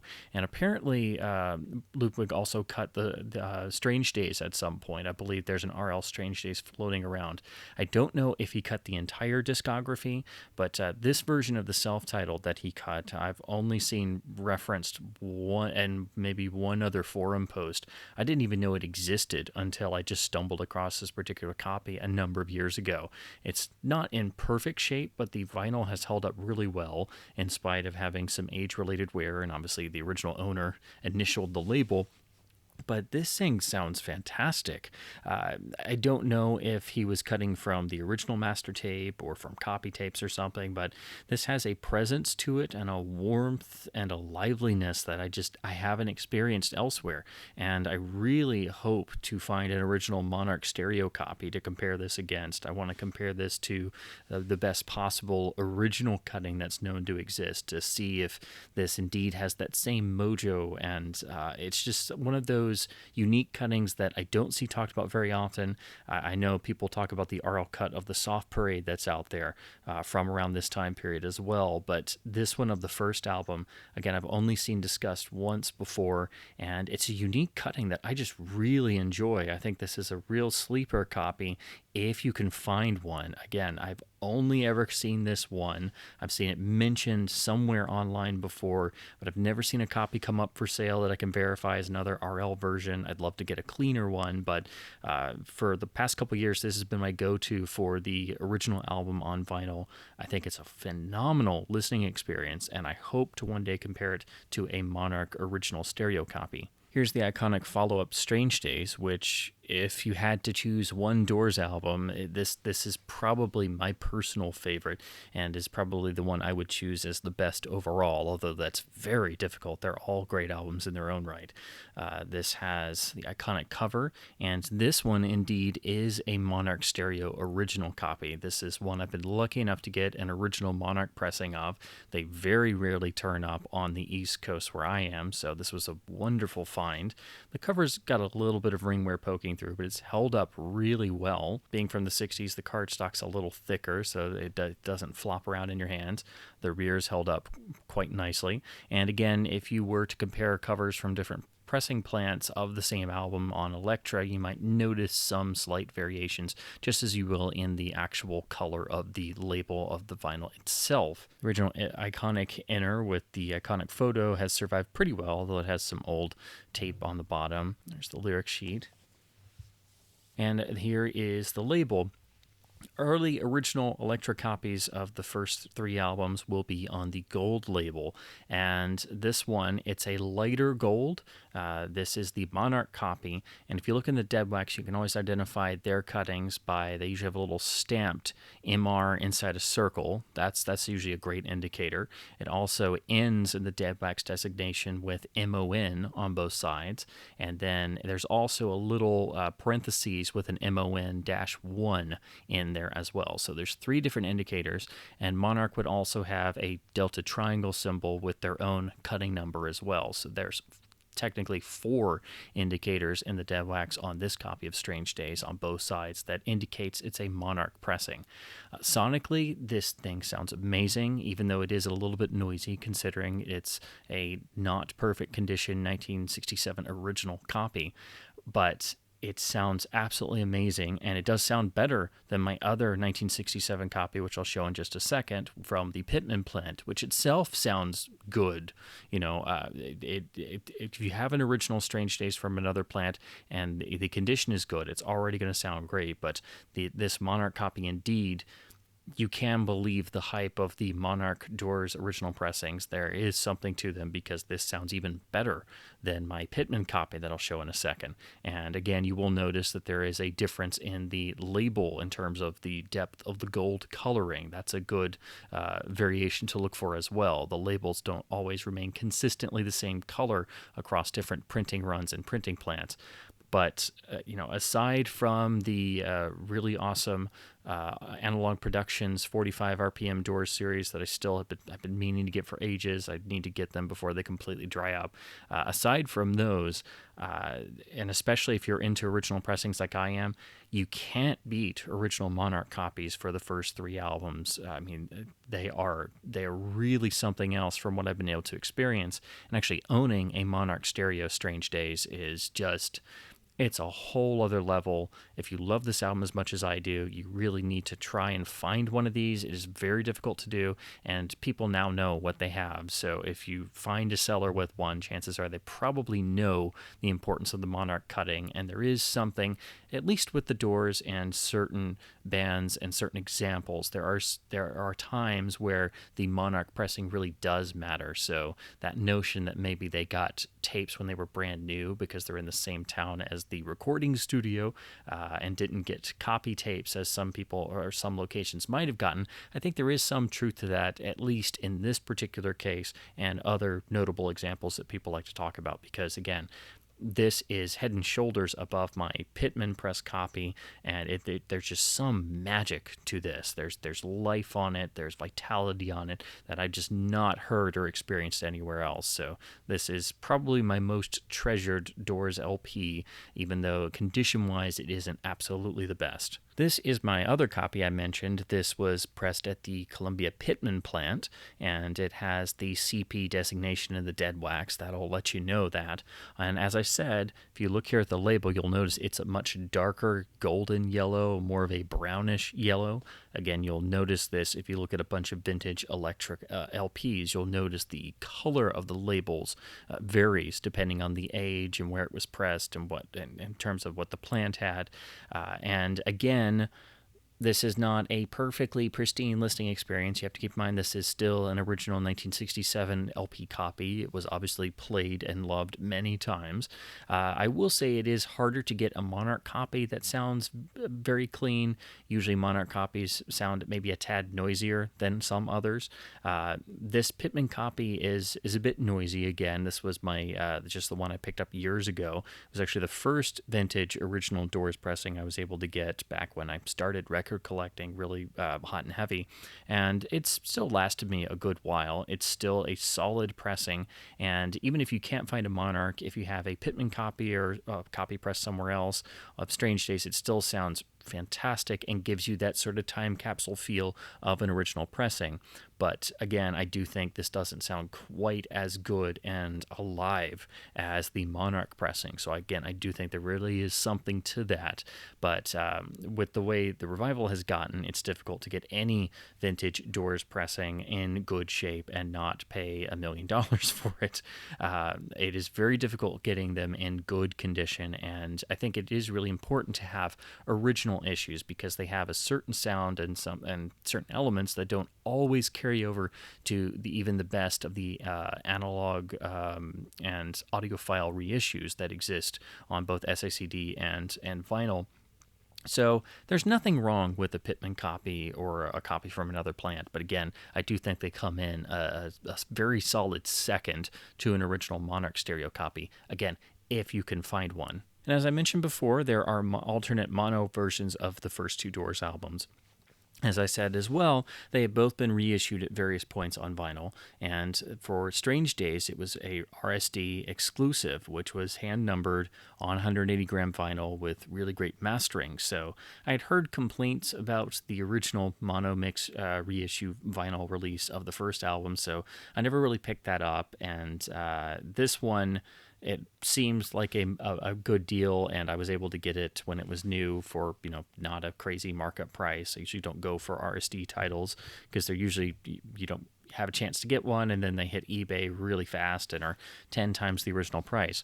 But on this one, I think they did a really nice job. While I don't own a mono vinyl version of the first album, I have heard the mono mix, and I think the Strange Days mono has almost, I'd say, maybe some more differences than the mono mix of the first album. It's much more obvious, I think, on the Strange Days mono that it's a specific mono mix compared to the mono version of the first album. So if you had to have one of them as a mono version, Strange Days probably will give you a bit more mileage because I think there are some more obvious differences in the mono Strange Days. And they did a really good job with this one. It's, from Rhino Vinyl, still have all the hype stickers and on the original shrink on here. Again, it is numbered, so this is stamped. This one is 7,690. I can't remember how many of these were pressed, but I guess it was maybe about 10,000, so this is pretty late in the run. And versions, the mono vinyl represses have kind of dried up, so you might pay a bit of a premium now trying to get one of these, but they are still floating around, or at least I know this one is. I'm not sure about the first album now, but again, this one was rather well done, I think, and the cover printing is very good. As you can see, the imagery looks great and is still in good detail, and they kept the original credits almost entirely the same as well. The reproduction on the inner is really good. It's a little bit lighter on the photo, but the paper quality feels nice, and they reproduced the lyric sheet, and there's no modern credits in here or anything. As you see, they did a pretty darn good job with recreating the original gold Elektra label. It's a bit darker like the Pittman pressing, and they tried to keep a bunch of modern stuff off of it. There's a modern credit, but that's about it. The cutting is really nice. It's got a TML stamper for the mastering lab, and it is rumored that this might have been one of the last cuttings that the legendary engineer Doug Sachs did, who founded the mastering lab. This came out in 2015 for Record Store Day, and he passed away in 2015. So it's unknown if he cut this or if somebody else did there, but it's rumored that he might have cut this. I think this was reissued in 2017 as well. So there are versions of this floating around, and it's an easy way to hear a good version of the mono mix. I know some people weren't too thrilled with the sound of this pressing, and some really liked it. I think it's personally, I think it's rather good, but I admittedly don't listen to the mono mix of this album all that much because I do prefer the stereo, but I'm very glad that I have a nice, clean, modern way of listening to the mono mix that's well pressed, and I can just pull it off the shelf when I want to hear the mono again.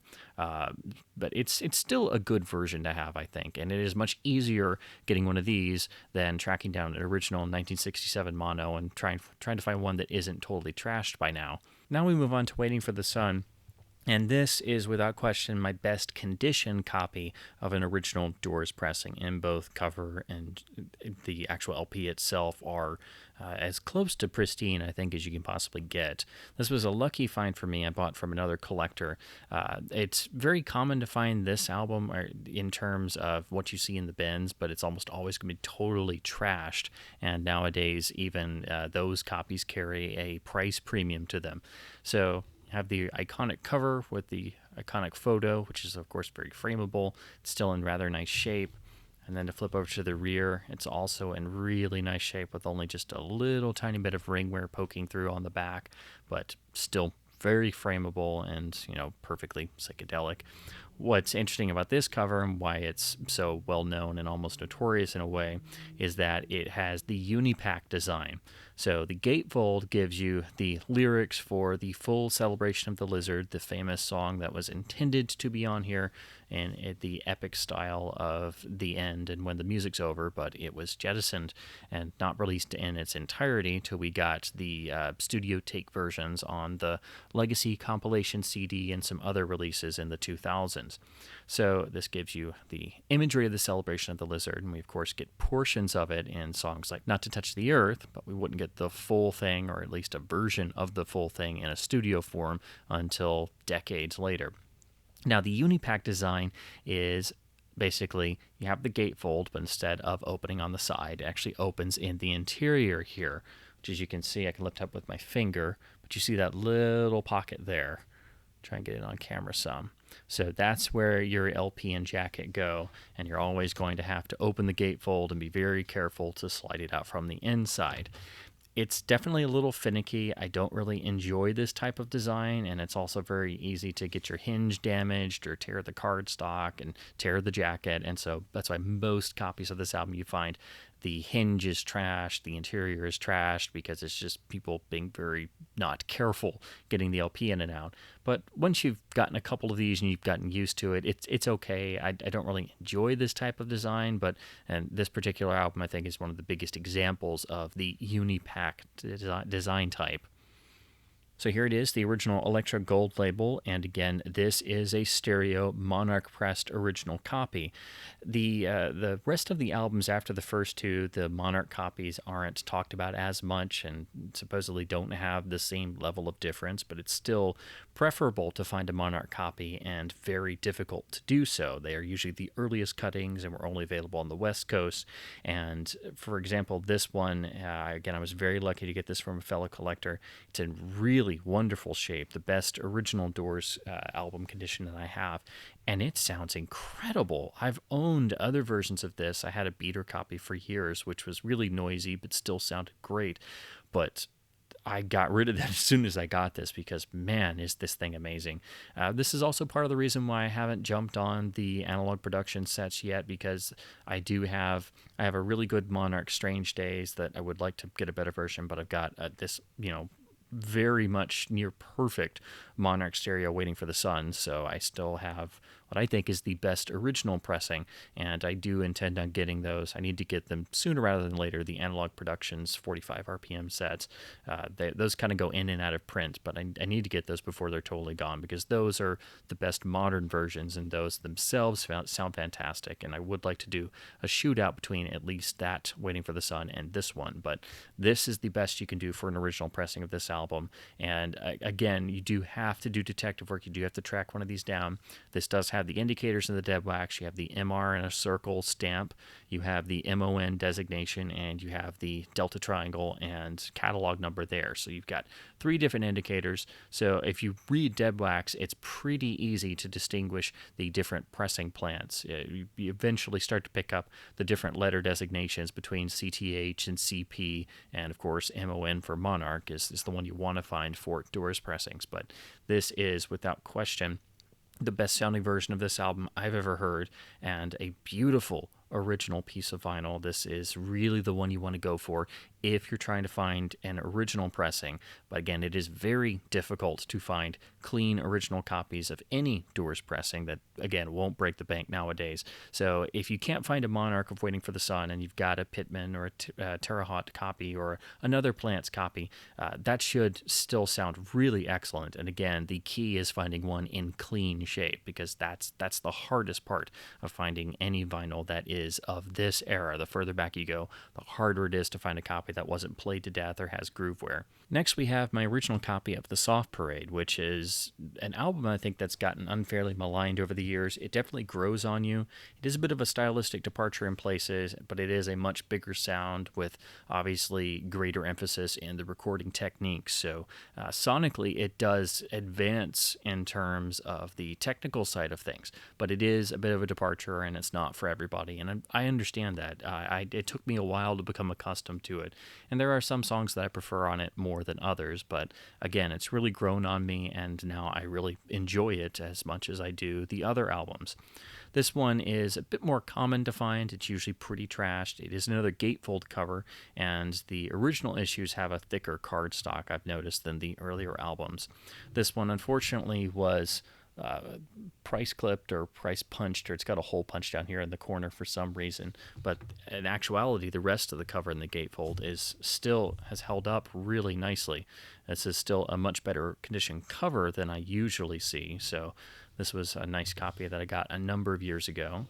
Here's the entirety of the gatefold photo, or painting, I should say. And here's the rear with, again, general wear, but it's still much better than I usually see, and the spines are still mostly intact, which most copies of this album, the cover's pretty trashed, and the spines are just shot. Here's the original inner. Again, unfortunately, you can see that hole cut, or hole punch there still. And there's the lyric sheet side. And again, it was nice to find a copy of this that had the original insert still in it, because that's long gone as well. By this point, they had switched over to the red Elektra label, again with the larger symbol indicating this is an original pressing.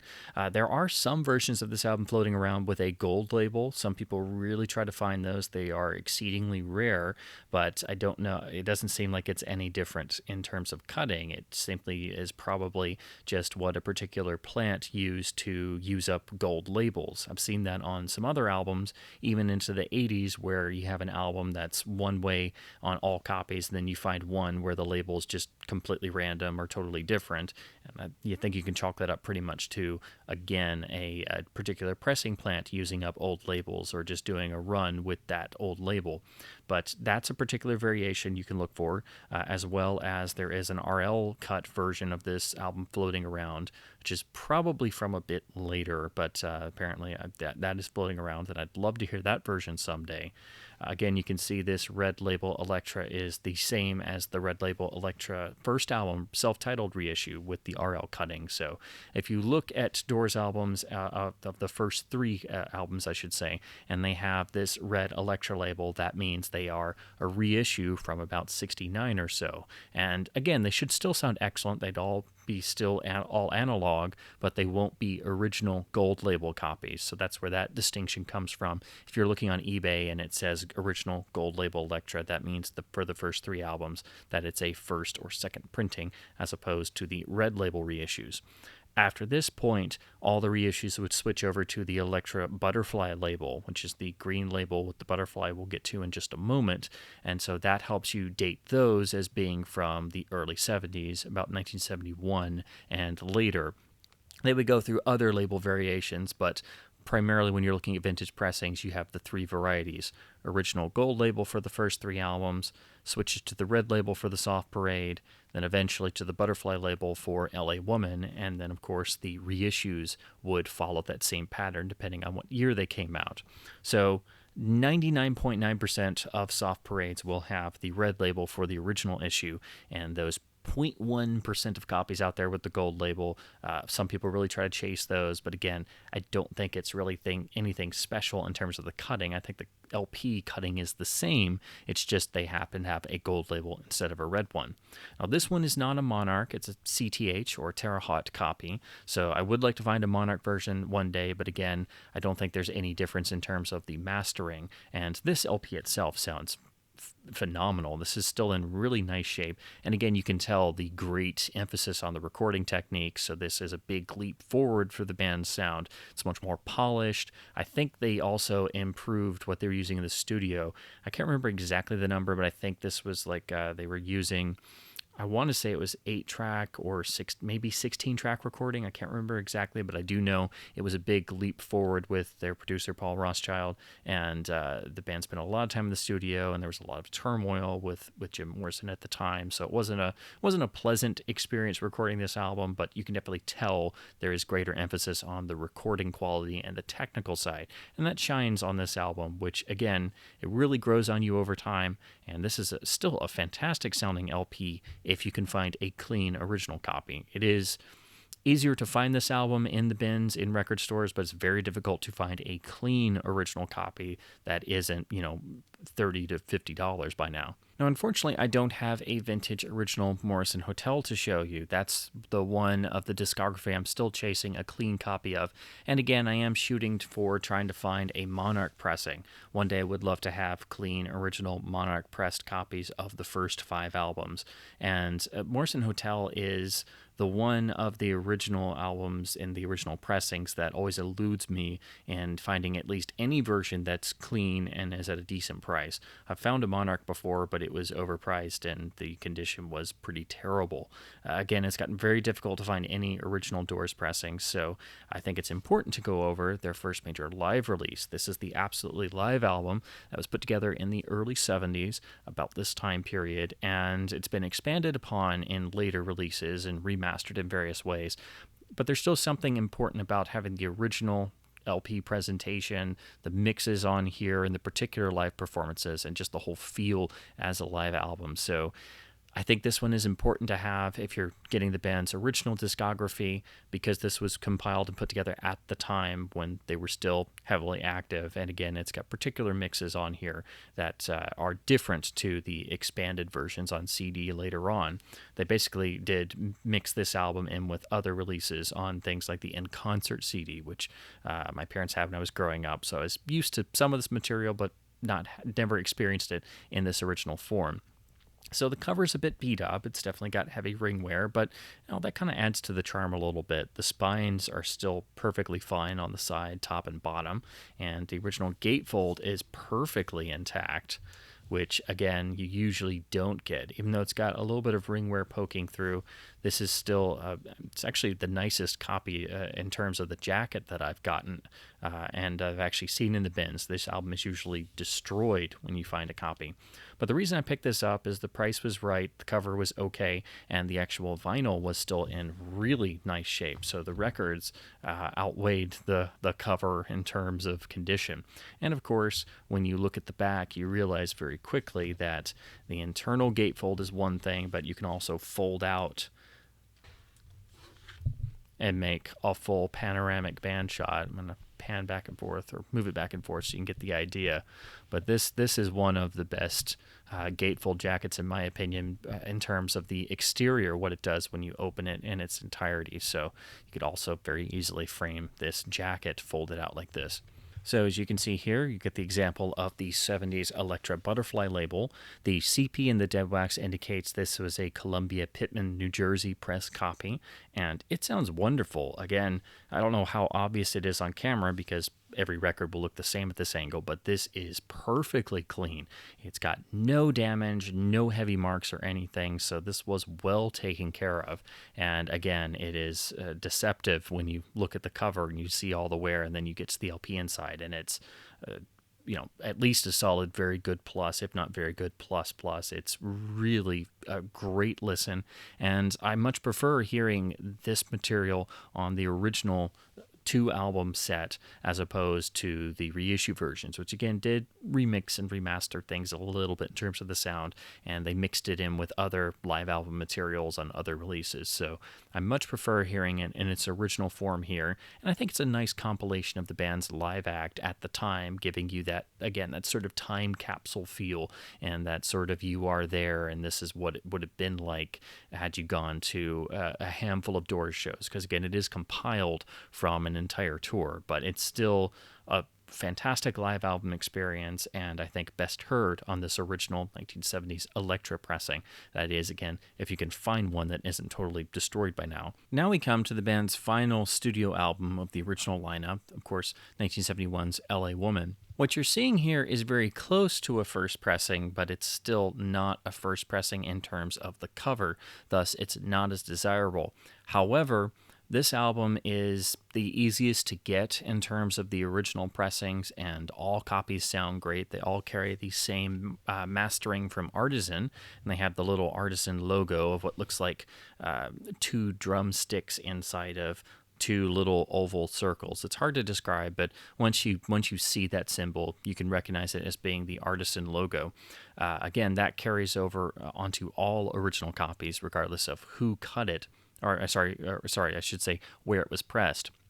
Now, the cover itself is iconic because the actual band photo on the very first pressing issue was printed on a sort of transparent yellow plastic, which shone through onto the internal yellow sleeve. And depending on which way you put the sleeve in, it would either be the yellow background or the image of the crucifix figure mixed with power lines would be behind the band. So depending on which way you put this in, it would reflect either plain yellow behind the band or this image behind the band image, which again was on this sort of thin see-through plastic. That has been replicated on various releases. I've even got the little CD replica in my CD box set. It does little mini LP replicas of the for the CDs, complete with inserts, but they replicated that effect. So you can get that in other things, and I think at least one of the many vinyl reissues of LA Woman does try to replicate that. But that's why you pay a premium for the original pressing with the original cover. That was very quickly phased out for this version without the plastic, and then eventually this was phased out for a standard pressing that didn't have the plastic, but also didn't have the rounded edges. So you will see versions of this, and all the represses and the reissues from later on in the 70s and 80s on vinyl will have a standard jacket with standard corners and edges, and also not have the plastic. They also don't have as good of printing, I've noticed, because I've seen a couple of those. Again, I think most copies do replicate the inner, but of course, again, they didn't always round the edges on this as well. Now, why did I say that this was important and such a great bargain? Well, again, I think this particular pressing and issue is the bargain of Doors' original issues. Again, I think LA Woman is a great, phenomenal sounding piece of vinyl. It's the easiest to get of the original Doors pressings, and it sounds great across the board no matter what copy you get of original pressings. But you do pay a premium for that, and you pay a premium for having the cover. However, this second edition, even though it has the less desirable cover, it's actually better in some ways. And first of all, you don't have to deal with the cover tearing or the plastic tearing somehow.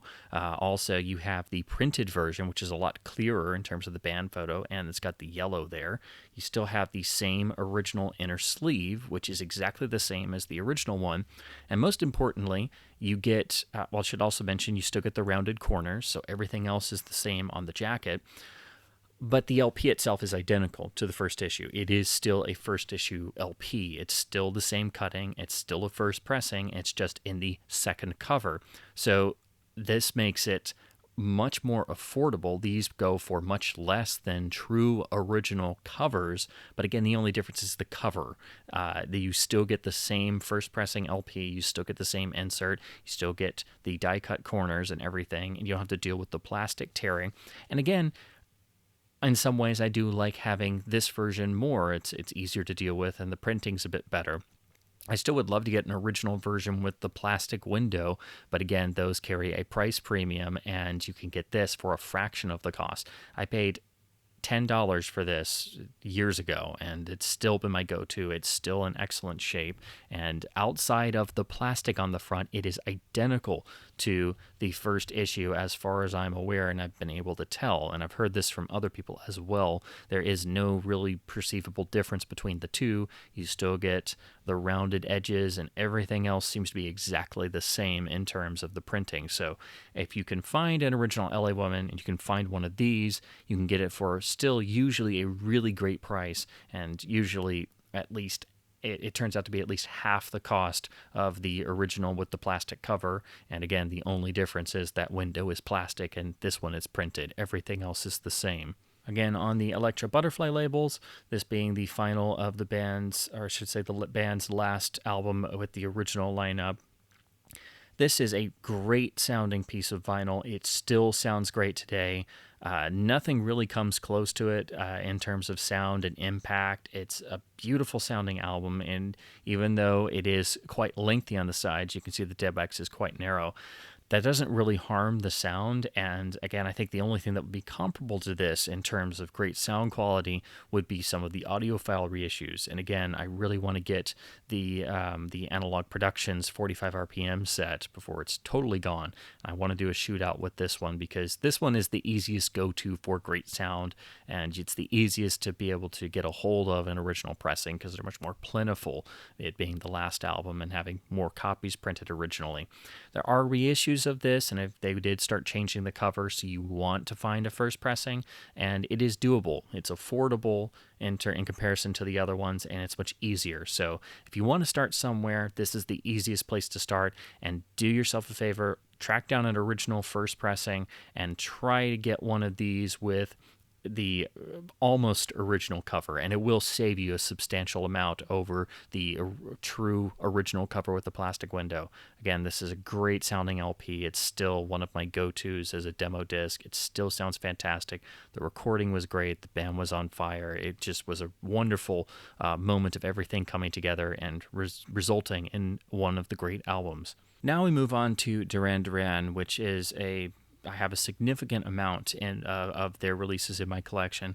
Just as with Depeche Mode, Duran Duran is notable for having many different releases, many different singles, B-sides, mixes, and you really do have to build a substantial collection of their releases to try and get everything, and of course, tracking down the best-sounding pressings is a particular challenge for their albums, even when it seems more straightforward.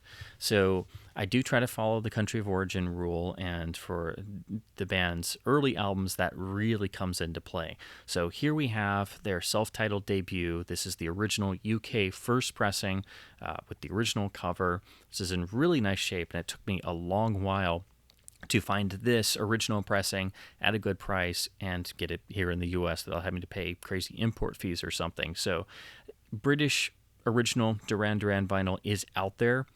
The band was very heavily collected back in the day with the massive fandom and everybody collecting the import 12 inches and other singles to get all the various B-sides, and of course all the Japanese releases as well, because the band had many exclusive releases in Japan, which I will cover as I go through my big stack of Duran Duran albums. So again, this is the original UK first pressing as the iconic cover photo, and what's great about this, it has a nice glossy feel on the jacket. You can definitely feel it, and it's also has a great sheen to it. I'm going to try and see if I can catch some of it in the light. The actual silver is printed metallic, so it has a shine to it as well. You can see a little bit of that on camera, but that definitely comes across in your hand and is totally different to all the other versions or the original US copy, which we'll get to in a second. That all carries on over to the rear, which has the same glossy feel and texture, the same silvery printing quality to the bar there, and the actual photo printing is very glossy. This is also an easy way if you're looking at the jackets and you're not looking up here at the EMI code and label. This is an easy way to distinguish the original pressing and the British version as compared to all the others. I've owned a variety of other pressings, and this one is definitely the nicest printing quality, the nicest jacket, the nicest cover. It's got this thick gloss on it and the silvery printing quality, the metallic quality on the silver there. This is exclusive to the UK first pressing. It's not on the US one. So that's another easy way to tell that this is the first pressing original UK issue of the first album. Here's the original insert, which is really nice, and the top is sort of die cut there. You get the lyric sheet on both sides and some nice, wonderful imagery. This all matches the cover jacket, and the singles for this album all match as well, which is a really nice touch. And then there's the second side. And here is the original LP label with the band logo, fully customized. This would again also carry on over to the first pressings of the album's 12-inch single releases and the 7-inches as well. Just a wonderful, iconic logo, looks great on the label, and this is in perfect shape. Again, I went through many different copies of this album before I finally was able to get a UK issue. And what's also important about this is when the US album was released, they played around with the track listing because they accidentally substituted one of the extended 12-inch night mixes for the lead track, and so that changed the order of side one. So the song To the Shore was bumped and was not on any of the US releases. It was unavailable outside the UK release of this album for the longest time, and it took until various reissues in the CD era for that eventually to get corrected. But if you're looking at this album on vinyl and you're looking at original copies, it's only going to be the UK and European ones that have the correct track listing. This gets complicated later when the album was reissued in 1983, when the band had become much more popular, and they substituted one of their big singles at the time, Is There Something I Should Know, in on side one. So they fixed side one, but To the Shore was not included in favor of a completely different song from a different era, which sticks out like a sore thumb because it's from a different era. So on that release, that still did not have the correct album track listing, and they changed the cover to a different photo, and I don't think it looked as good as the original cover of this release. So getting the UK original is doubly important to get the original jacket image, the original cover, and get the original track listing. And on top of all that, holy moly, does this thing sound fantastic. This is one of the best sounding records in my collection. It is an incredible album in terms of sound. It's a great album in its own right. It's one of the great debut albums. It's one of the founding albums of what would become the new wave movement, and it's a great listen start to finish, even if you're not a big fan of the band. If you haven't heard this album, their first two albums produced by Colin Thurston are really just magical, and they have a particular style and sound and feel to them that the band never quite had the same flavor again. And of course, the various lineup changes had a lot to do with that, and they went many different avenues and pathways that are all fascinating.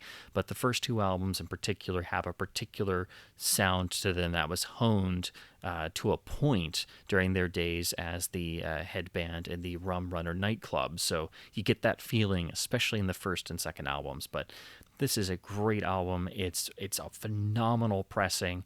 It sounds brand new every time I play it. It's hugely dynamic, very punchy.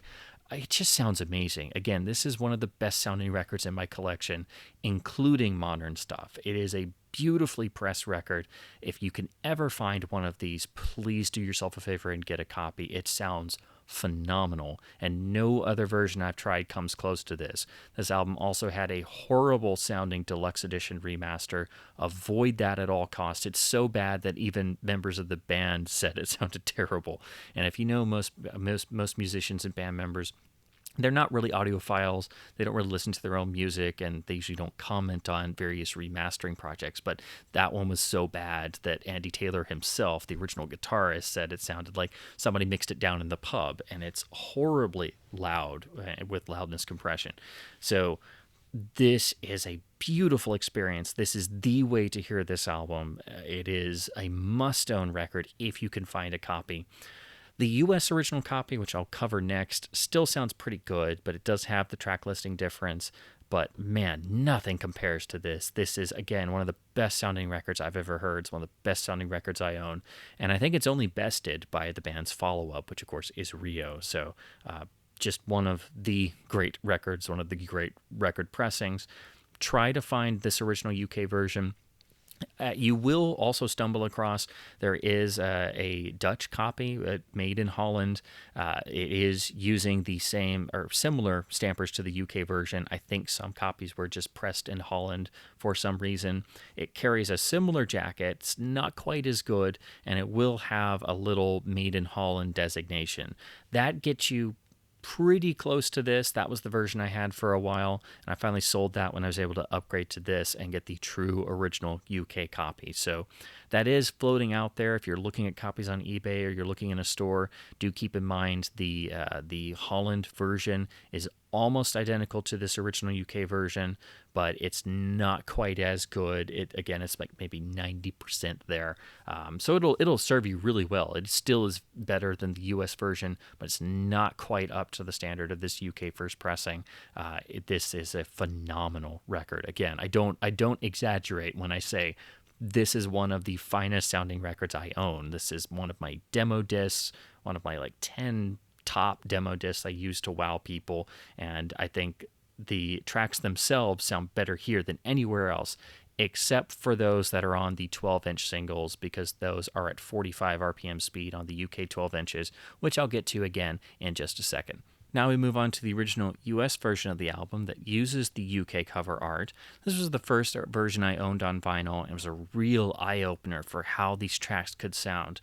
Again, this is an album where the singles are extra famous, but many of in fact, all the deep cuts are great. So this is an album that's a real surprise if you haven't heard it before and you're maybe more of a passing fan of the band. It's one of their essential records and one of the great debut albums of all time, I'd argue. So you can see this doesn't have the glossy cover. It doesn't have the metallic sheen printing on the silver, but it still looks rather nice, and it's in pretty good shape. This particular version does not pop up very much. Almost always you're going to find copies of the much more prevalent 1983 reissue with different track listing and different art.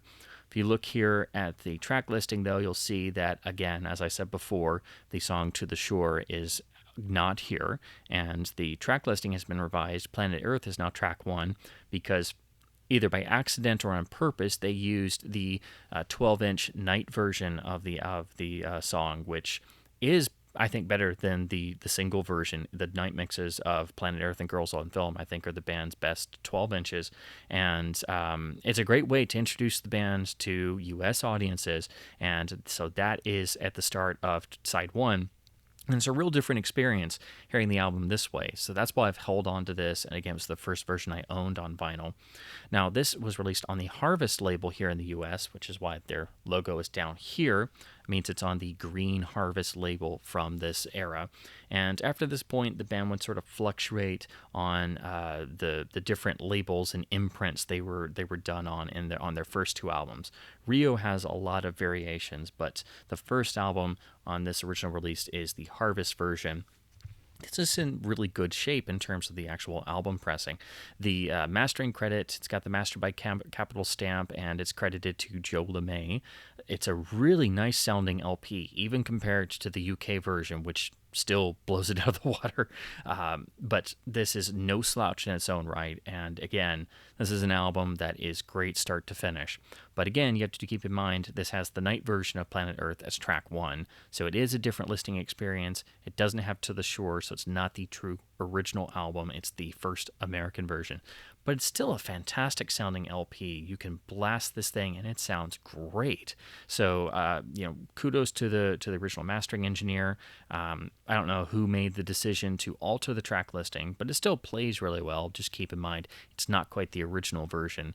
I do think this is still better than the 1983 reissue. It sounds better than that, and I think even with this revised track listing, it's better than just shoving a completely different song on side 1. And of course, the night mix of Planet Earth is absolutely fantastic. And if I had to choose, it's my favorite 12-inch version of any song. It's absolutely incredible. If you haven't heard the band's iconic night mixes of their early singles, they are fantastic live in studio takes, extended of their singles with a bit more of a dance vibe and groove to it, but almost like they're playing a nightclub set, and that they build that into their set, and they just build up their single to like double or triple length, and they're all cut live in studio on the early ones.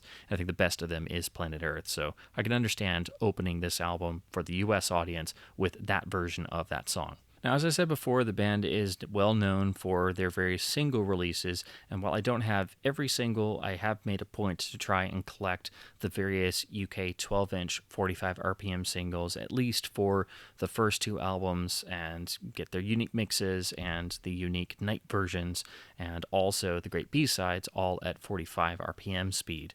That being the great benefit of having original UK 12-inch singles as opposed to US singles, which were almost always promo singles, didn't have as many B-sides, and would almost never be cut at the superior 45 RPM. So this is the single for Careless Memories. As I said, these all carry the matching art design to the sleeve and jacket of the album. They are all in the thinner, typical UK, printing. So these are just thin and floppy and have the little die-cut edge, so you could obviously very easily have these in a club environment, which is where most of these turned up, hence why it's very difficult finding these in clean, good shape for jacket and record.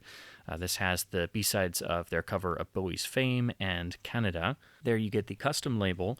Another way to distinguish the first issues of the singles is the first issues will always have the custom label on the first album releases, and then the various recuttings go to a more generic black or gray label. I've had some of those before, so it can be difficult to get the first issues of the 12-inch singles. Again, these are all at 45 RPM. They sound incredible. They're all demo discs in and of themselves. And again, the fact that they use the album tracks for the singles and they're cut at 45 RPM, as you can see, this entire space is used for Careless Memories compared to the much smaller space on the standard album cutting. So for the album tracks, when they're presented on the singles, they do advance over even the already sublime original UK first pressing. So there is a reason to collect the 12 inches from this era simply for audio fidelity alone, because again, these in and of themselves are demo pieces. They are cut a little hotter, I think you could maybe argue, to give that sort of club vibe, but they still sound phenomenal. They are all demo pieces. I use them as demos all the time, and this one is no exception. Here is the 12-inch night version single of Girls on Film with, again, matching cover art, and a phenomenal version of the song that, again, I think is actually better than the famous single version and is second only to the night version of Planet Earth. This is a phenomenal must-own 12-inch with beautiful sound quality, but again, it's hard to get one with a perfect cover. This is a very thin paper cover. As you can see, it's torn on the bottom edge, and it's got some wear and some ring wear. So, I mean, this is basically a thin paper cover. There's no cardstock to it or anything. So this is actually an upgrade copy, because I had a much more beat up later pressing of this to start with.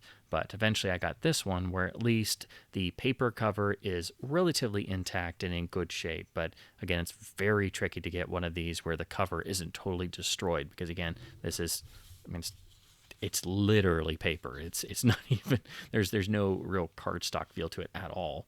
Here is the original band logo label.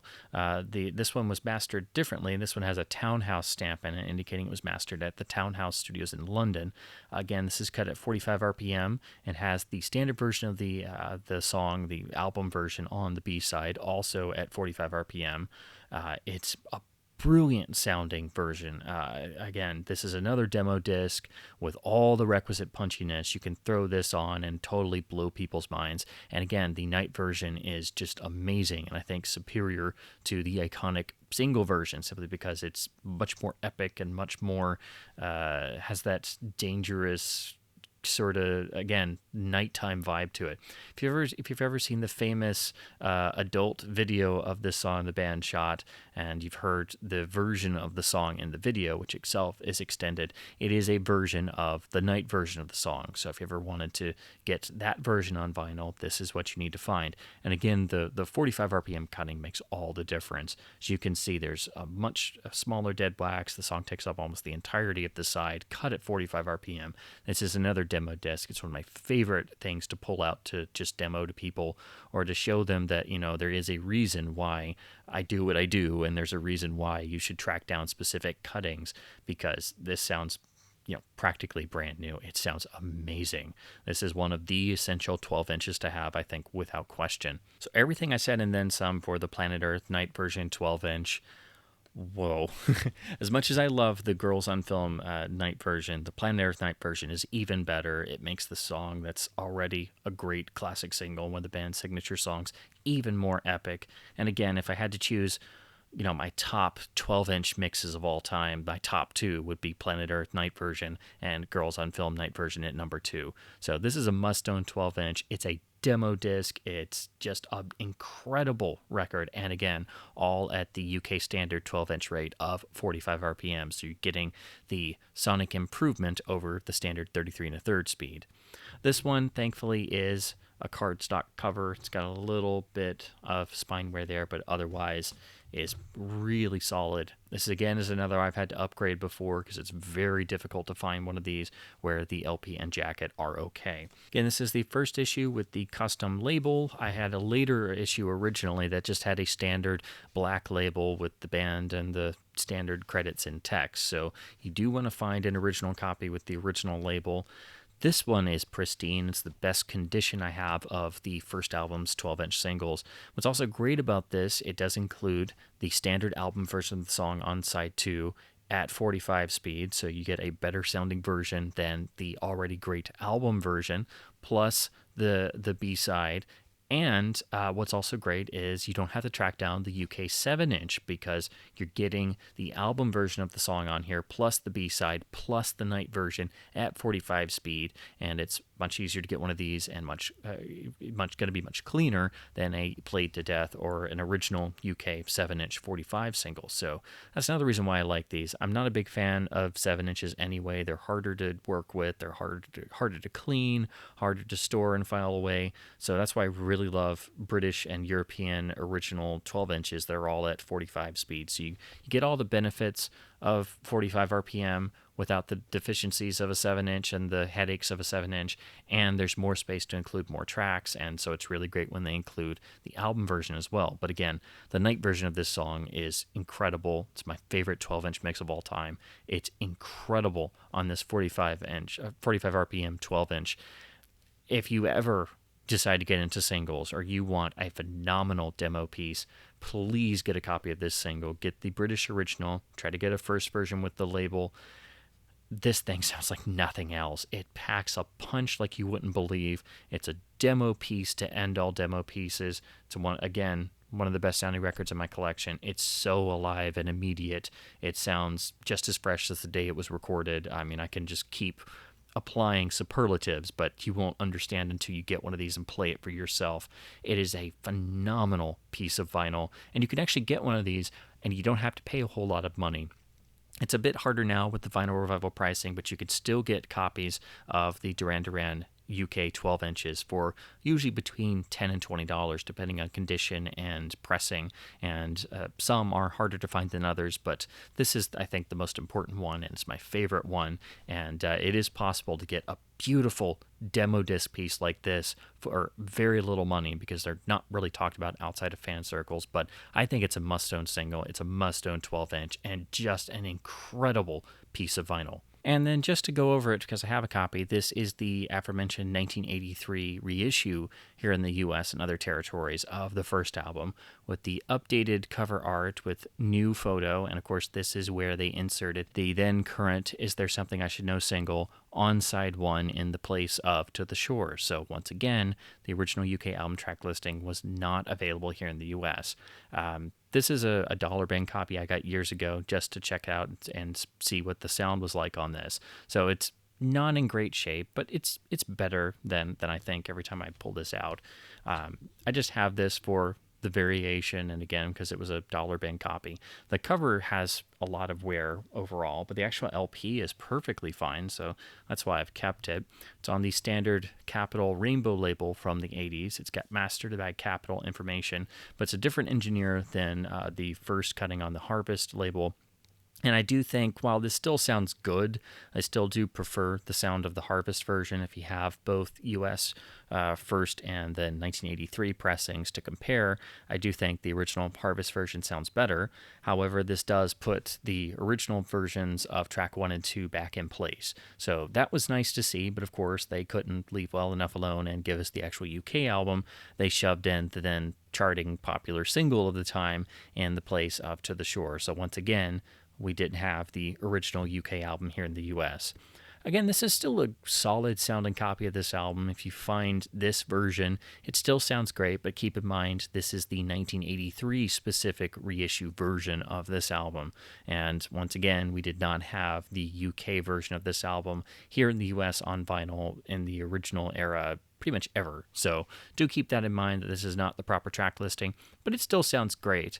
I would still put this as a distant third compared to the original Harvest US version at number 2 and the original UK version at the clear, far distant number 1.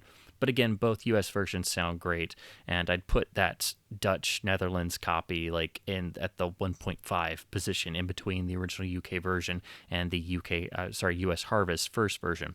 And of course, all of these sound far better than the more modern versions. Whatever you do, don't get the deluxe version of this album, which sounds horrible in terms of the loudness compression applied. So I think these are definitely the best sounding versions of the first album, but you do want to find that UK first pressing because it's a world of difference, even over the already solid but compromised track listings of the US versions.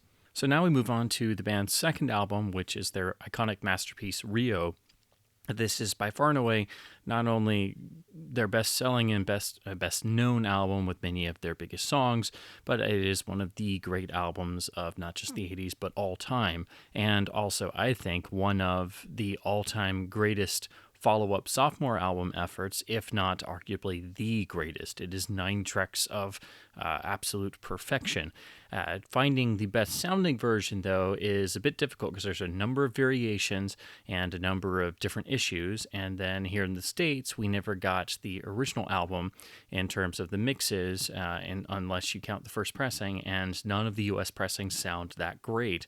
I've never been able to find a original British pressing, but I have gotten this beautiful original 1982 Japanese pressing, which, combined with the beautiful recording techniques, the fantastic iconic material, and even the gorgeous jacket, results in one of the most superb sounding pieces of vinyl I have ever come across. As everything I said about the first album goes double for Rio. It manages to eclipse even the great pressing quality and sound of the first album, and I don't normally go for Japanese pressings, and I hope to someday find an original UK pressing to compare with this Japanese version, but this is the best sounding Rio I've ever heard. This is one of the 10 or so best-sounding records I've ever owned or ever had the pleasure to listen to. This is a sonic gem. This is a sonic marvel. If you ever stumble across one of these, it's worth every penny, and they are quite uncommon.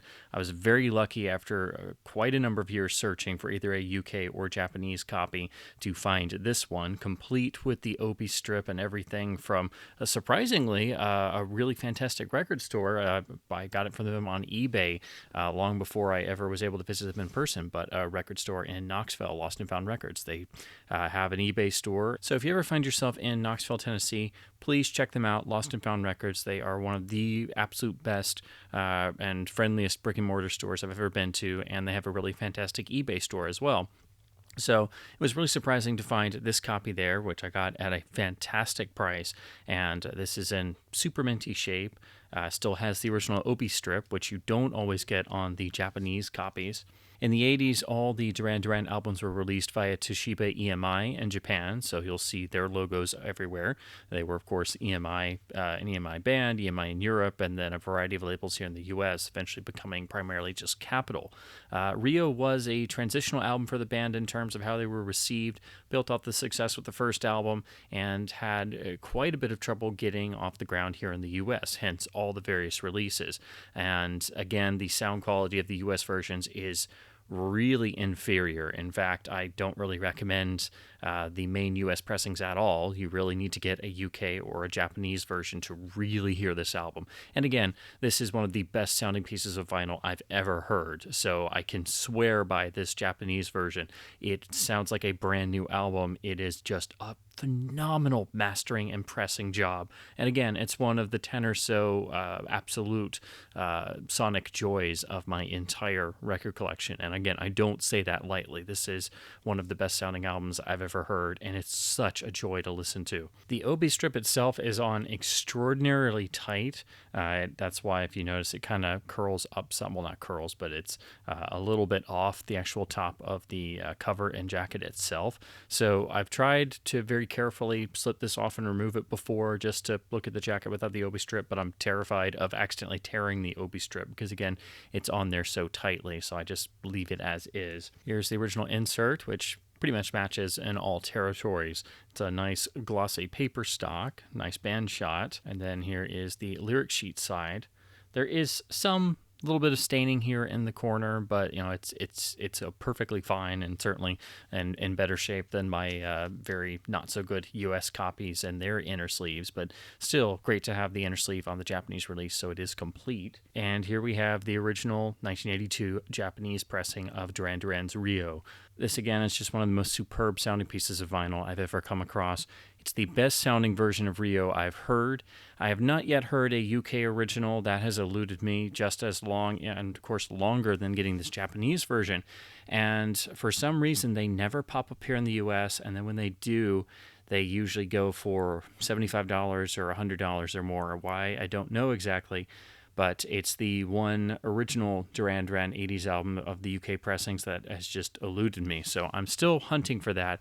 And it is possible that it could also somehow be better than this Japanese version, which is already superb. I don't typically go for Japanese mastering, so like some people do. Generally, what you find are the pressings are of the highest quality and on very quiet vinyl, really pressed amazingly well with the very collectible Obi strips. But they usually have their own particular mastering style and mastering curves, which I don't really always enjoy, and I'd much rather have the great pressing quality with the original UK mastering of a said album.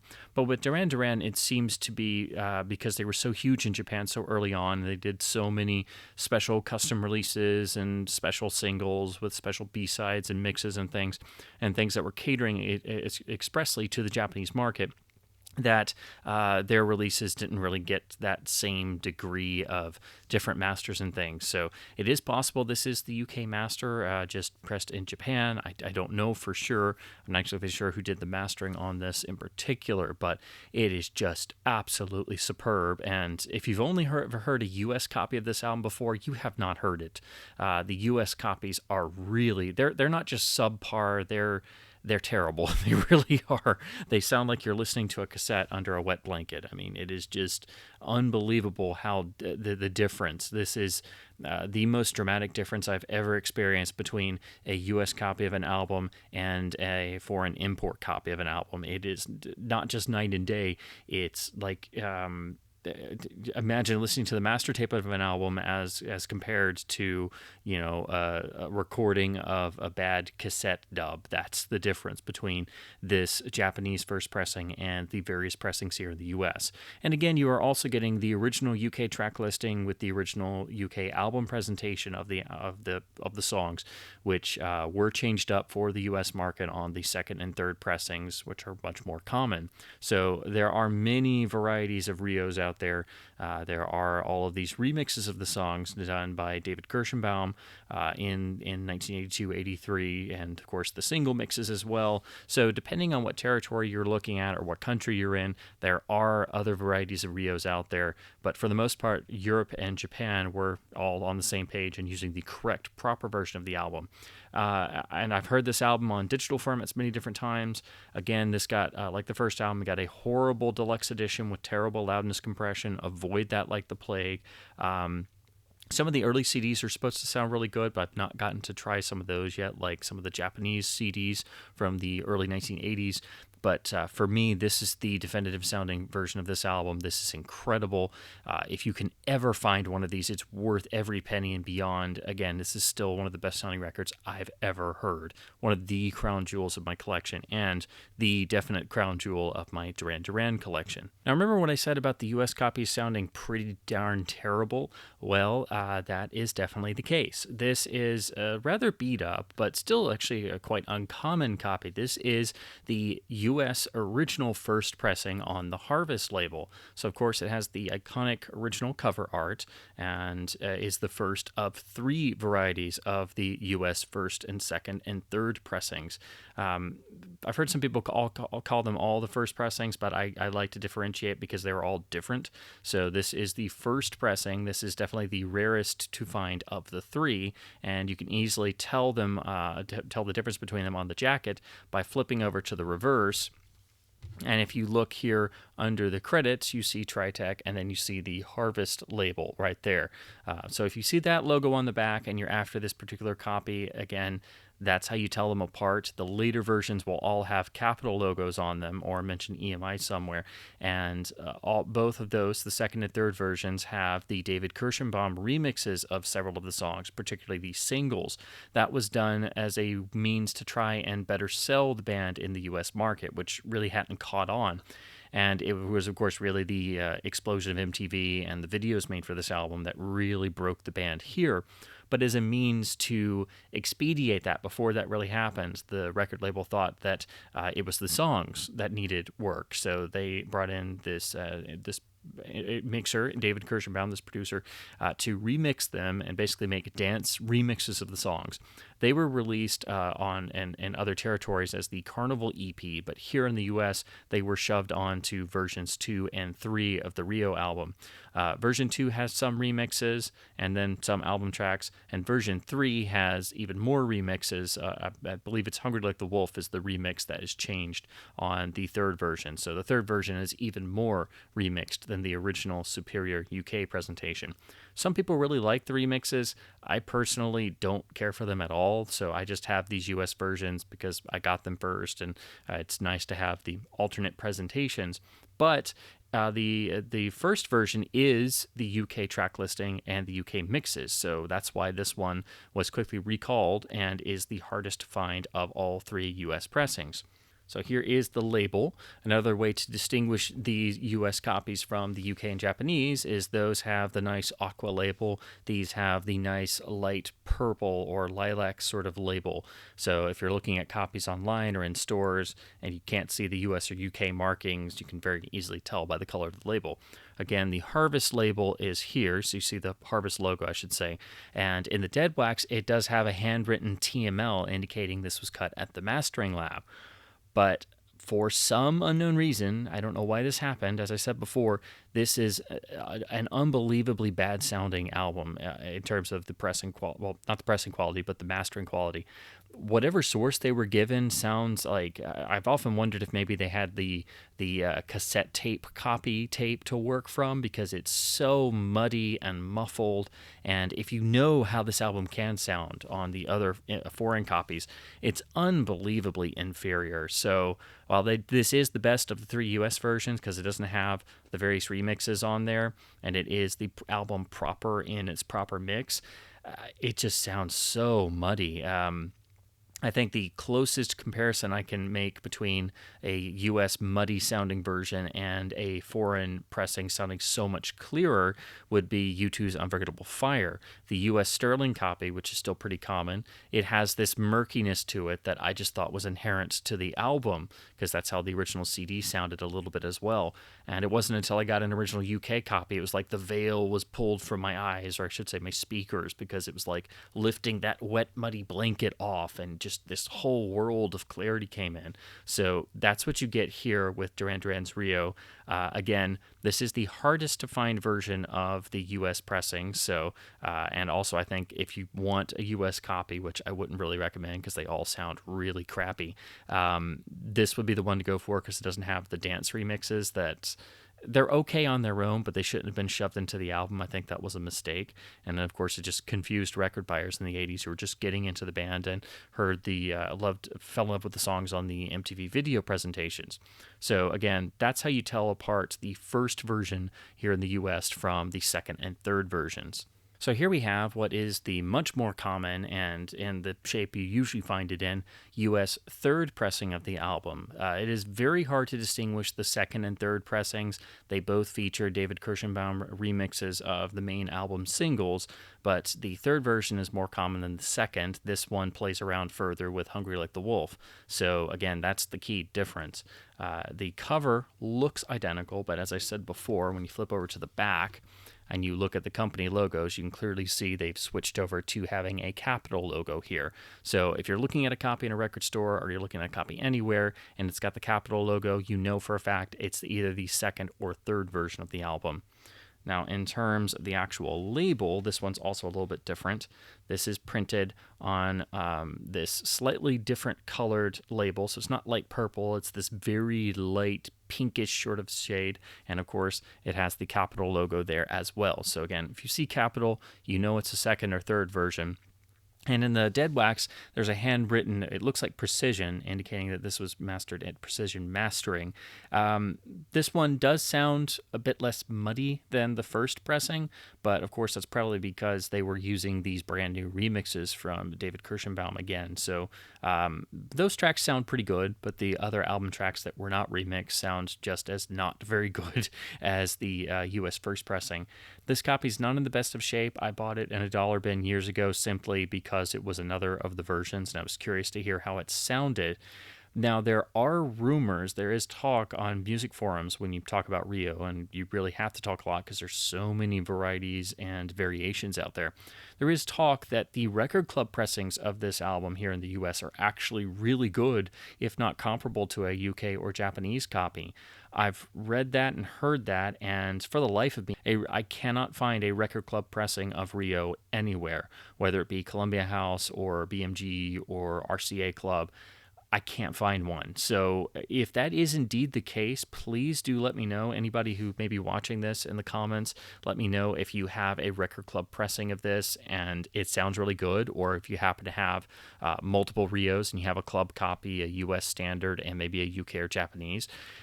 If that is the case, I've wondered, and my guess would be that maybe they got the tapes mixed up, and the usually inferior tape that would get sent for a record club cutting was accidentally used for the main cutting of the album, and then the club copy was cut from the intended tape for the major release. If that's the case, that would explain why the record club copy could sound significantly better. So, again, I've just never found one. I've even done want ads and record collecting forums and such, trying to find a UK Rio and a US club copy, and still haven't had any luck so far. But when those pop up on eBay, those club copies, they're listed for quite a large amount. So I don't know if it's something that people are aware of, because every time I find one, it's like, $50 on eBay or something, and I'm like, I don't even know that this is worth it. So I still keep looking in bins, but I haven't found a club copy yet. But that is the one extra outlier of trying to collect the US versions. Apparently on Rio, the club copy is actually worth something, or possibly better. And I wouldn't doubt that because, again, these US pressings of Rio are just terrible. I cannot recommend any of the 3 versions because they just sound so muddy and lifeless. And then version 2 and 3, like I have here, have the Kirschenbaum remixes that I'm not really a fan of if they're inserted into the album because they're quite jarring if you're so used to the album proper. The mixes are totally different. The guitar feels isolated in places. They should be their own thing, again, on that Carnival EP, so they should not be inserted into the album. So moving on to the UK 12-inch singles for the album, these also have the same amazing quality and are all cut at 45 RPM speed, just like the great 12-inch singles for the self-titled debut album. This is Rio Part 2. They did do a number of double single releases for the singles for this album. So this is the original UK sleeve. It's, of course, thin and very hard to find in good shape because it's just thin paper and it's got the slot on the side intended for club airplay, and this is pretty much what most UK 12 inches are going to be packaged like. This gives you Rio Part 1 in terms of the mix on side 1 and the version of the single, plus the alternate version of My Own Way on side 2. So here is the original label, and again, this is how you differentiate the first pressings of these singles versus later ones that usually had a generic plain label. The dead wax indicates this was cut at the Townhouse Studios in London, like most of their singles were around this time. They had really cranked up by the early 80s and were, doing fantastic cuttings all over the place. And again, these singles are fantastic, and you can see at 45 RPM how much of a side this version of Rio takes up on a 12-inch. So sonically, these are gems. Again, they're for the album tracks, they may be just a little touch hotter than the actual album mastering, as is common for 12 inches, but that combined with the 45 RPM speed and the great mastering and the great pressing, these are just gems, and they did start to transition over into less of the night versions that we saw on the first album, where they would be extended runs of the songs in dance versions as more live studio takes with some overdubs. They started to transition on the second album for the 12-inch mixes of the singles being much more of the traditional, what we came to expect in the 80s, of the actual legitimate remix of a song. So I do prefer the night versions they started with. I wish they kept that going for a while longer, and they did some of that still in the Rio era, but by the era of Seven and the Ragged Tiger, it had pretty much switched over to being more of the actual remix of a song. So here is the UK 12-inch of the classic Save a Prayer, again in the traditional flimsy UK cardstock. I don't know what you call this, but it was how most singles in the UK and a lot of UK albums would be, in these very thin jackets. So this didn't have an inner or anything, and that's very hard to find without split seams and everything. This gives you the album version of Save a Prayer backed with what's labeled the remix of Hold Back the Rain, but is in fact a slightly extended version compared to the album version of the song. A lot of fans prefer this version as compared to the album cut. So it's really important to have this beautiful 12-inch. However, this is a later pressing, so I can show you what these more, I say generic labels, but this has a nice maroon label. I've seen others of the album singles have a black label around this time period with the same sort of silver writing. So even though it's not a custom label, it still looks really nice. Still cut at 45 RPM. And this one, it's a bit more beat up. It's got some scratches and things, but again, these are so well pressed that even, after decades of love and playtime and wear, it still sounds freaking huge. And even in not the best shape in the world, again, you get the sonic benefit of the song being cut at 45 RPM and almost taking up the entirety of the side. So even compared to my pristine Japanese copy of the album, when I listen to Save a Prayer on this 12-inch, it just sounds incredible. And again, you get the fantastic, slightly elongated version of Hold Back the Rain as the B-side. So I think this is another essential 12-inch to have if you're a Duran Duran fan. So now we come to the band's third album, Seven and the Ragged Tiger, which marked a a real departure from their early sound and was the point at which the band really had started to fracture to a point that after this album they really broke up into separate solo acts and essentially into two camps, and there were the two distinct releases in 1985, and both half the band going into Arcadia and the other half going into the Power Station album. So in terms of musical style, this is a real departure from the first two albums. I personally prefer the edgier and with a heavier rock influence sound of the first two albums. This one took me a while to get used to. It does have some of their biggest hit singles and some of their classic singles, but as an album, I've never enjoyed it as much as the first two. So when I started record collecting, I really wondered how it would sound and, wondered what the pressings would be like, especially since the first album in Rio, there are definite ones to go for. You really want to find UK and Japanese versions of the first two albums. With Seven and the Ragged Tiger, though, there is no clear winner. I have tried multiple copies across formats, and to be quite honest, I think simply due to the nature of the recording being a lot thinner in sound and not having the amazing full-bodied and alive quality of the first two records with Colin Thurston as producer, just the nature of the recording, it's a lot thinner sounding. So I've never found a copy of this album, whether on vinyl or CD or anything else, that sounded very good. There is a certain baked-in production quality sound to this record that I think holds it back sonically. So don't go into this expecting it to be as amazing sounding as the first two albums. It definitely has a very 80s sound to it.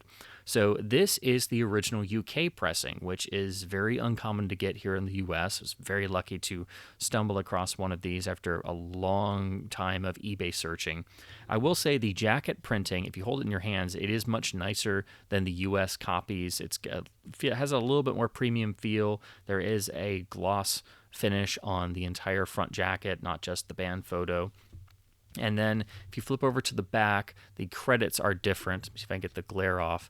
But as you see here in the upper corner, it's EMI, and it has all of the European and UK mentions. So if you're looking at a copy of this and you're trying to find a British copy, that's how you're going to tell them apart. The US copies will say capital everywhere.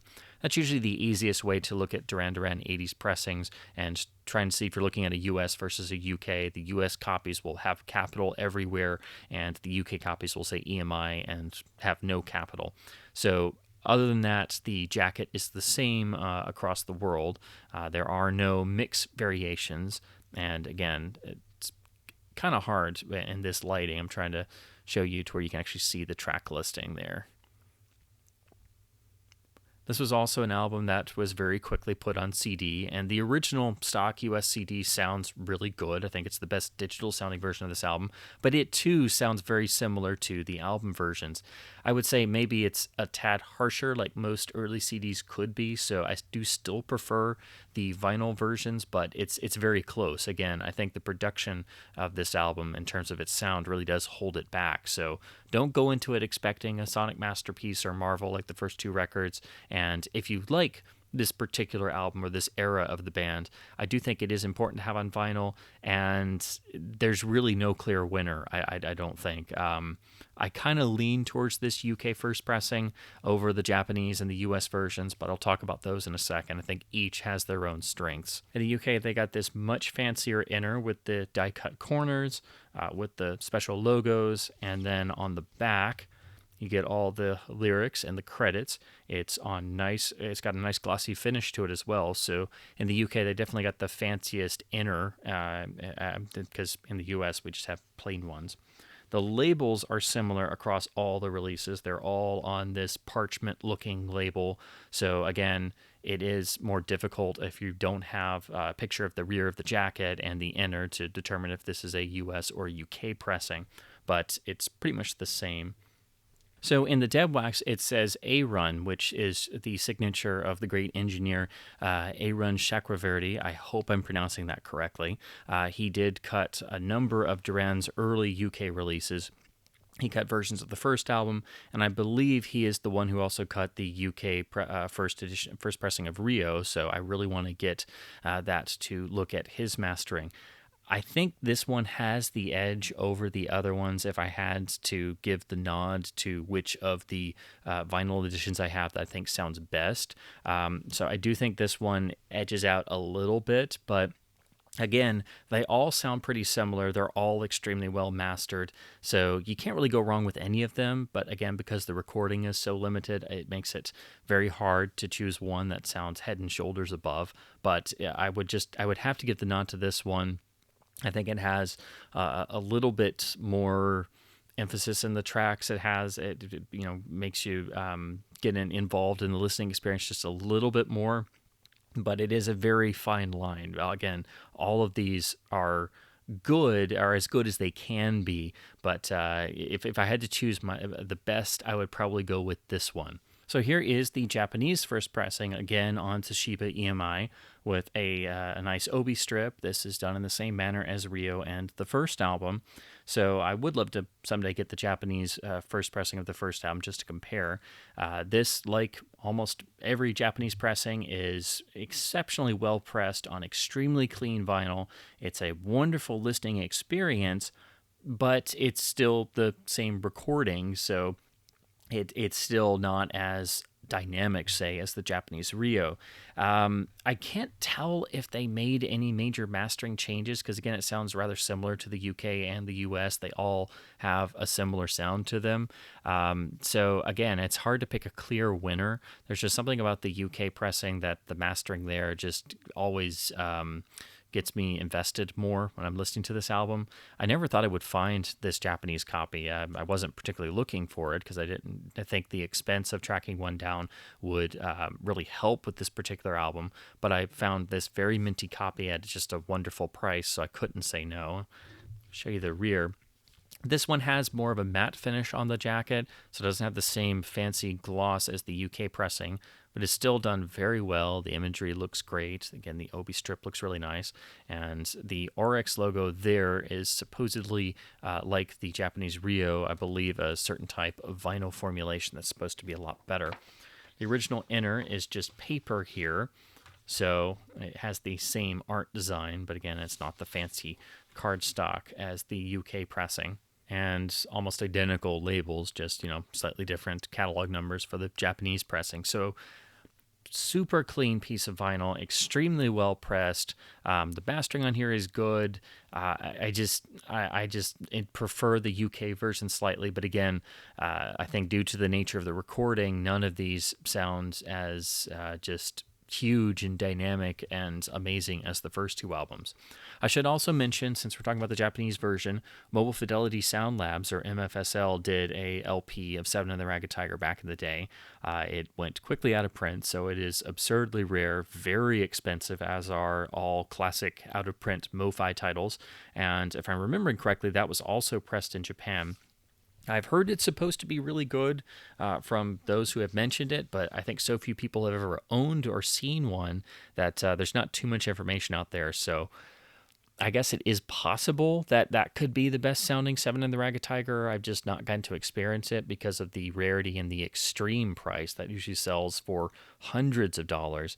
But also, Mobile Fidelity back in the day had a habit of using smiley face EQ, so raising the lows and raising the high end, and I can't stand that kind of stuff. And I have heard some MFSLs that did that from way back when. I don't know if that affects the MFSL pressing, but I figured I should mention that since I'm talking about the Japanese version. And there are some Japanese pressings that could do that. They just had a particular style to them.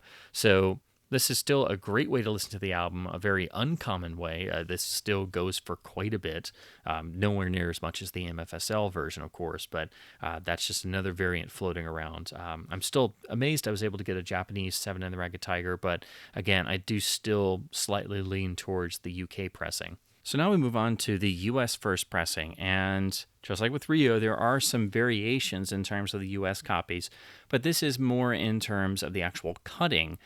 For some reason, two different legendary engineers cut this album, and sometimes their masterings are mixed. So the great legendary Wally Trogett, who worked at Capitol and did a great deal of Duran Duran's 80s material at Capitol, and a lot of their singles too, he cut this record, and then also they had Ted Jensen over at Sterling, one of the other great engineers, cut this album as well. My guess is because the demand was so big and they anticipated pressing tons of this album, which of course they did, and it sold like crazy because this was at the height of the band's popularity. So there are two different masterings floating around. And again, I have seen some copies that have the Wally mastering on one side and the Ted Jensen mastering on the other side. However, I will say the Wally copies are much harder to find. You will find the Ted Jensen mastering on, I'd say, 8 or 9 out of every 10 copies. So I didn't even know there was a Wally Troggett mastered version of this album until I saw a random mention of it online somewhere. So then I had to try and seek one out. And since this one is in super awesome shape and has all the original inserts and things, my guess is this was more of a first cutting or made first over the Ted Jensen one, which is a lot more plentiful. This one, it's a nice jacket. There is a slight glossy feel on here, but it's not the full-on gloss of the UK jacket. It has the EMI logo here on the back, but on the bottom, in the top, it's just plain writing. And then down here on the bottom, on the other side, is the Capitol logo. So that's how you identify a US copy from the rear jacket. Again, just a plain paper version, but at least a glossy inner sleeve of the same art. Here is the lyric sheet side. This one still has the fan club insert, which is really cool. I've never seen this in another copy. So again, that leads me to believe that this was a earlier pressing and was well taken care of. Love how it's a sort of printed little note from the band itself. So that's a cool thing to still have if you have a complete US pressing of Seven and the Ragged Tiger. So here's the US label. Same label, but it is printed a little bit darker and of course has the Capitol logo on it. The dead wax says Mastered by Capitol and has Wally's signature on it on both sides. So this is one of what is referred to in the vinyl collecting community as a double Wally. And you always want to try and find one of those when you can. Like I've said before, the engineers didn't always sign their work on both sides. So usually if you have it on both sides, it indicates it was a first printed copy or a first or earlier stamper. And then later copies would only have the signature on one side, meaning the other side may or may not be their mastering.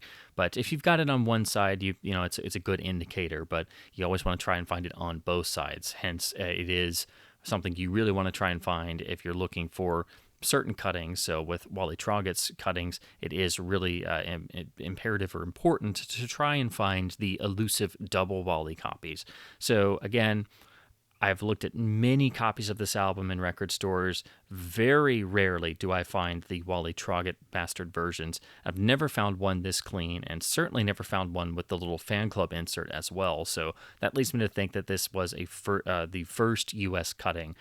Most of the time, 90% of the time, you will find the Ted Jensen mastered one. Now, I have compared these. Both US versions are really good and solid. So honestly, if you have any version of this album on vinyl, except a club copy, not counting those, you're going to be pretty set. I think it's if you're a real fan of the band or you really love this album, if you're going to start trying to chase a better sounding version, to be honest, comparing the two US cuts, I do prefer this Wally Troggett mastered version over the Ted Jensen one. I think it does sound better, but also the condition of this copy is much better than my Ted Jensen one. And also, Wally Troggett mastered Duran Duran's material exceptionally well. For example, I think I have many versions of their Bond title song, A View to a Kill, on both singles and the soundtrack release.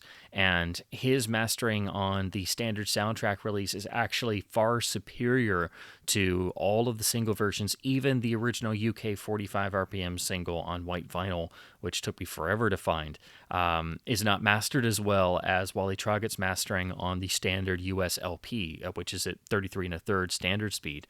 So go figure. It always depends on the mastering. So if I'm perfectly honest, the Japanese version of this album is really good, but I put the Wally version, the Wally Troggett mastering, pretty much neck and neck with the UK A-Run mastered version, with the Japanese in there as well somewhere. So any of these three is exceptional, but you will be able, if you're patient, to get a Wally Troggett or a double Wally copy here in the US for much less than you will either the UK original or the Japanese original. And if you can do that, I think you're pretty much set on this album. I don't think it can sound much better than any of those three. And then lastly, this was my first copy. This is the aforementioned US Ted Jensen mastered copy from Sterling Sound.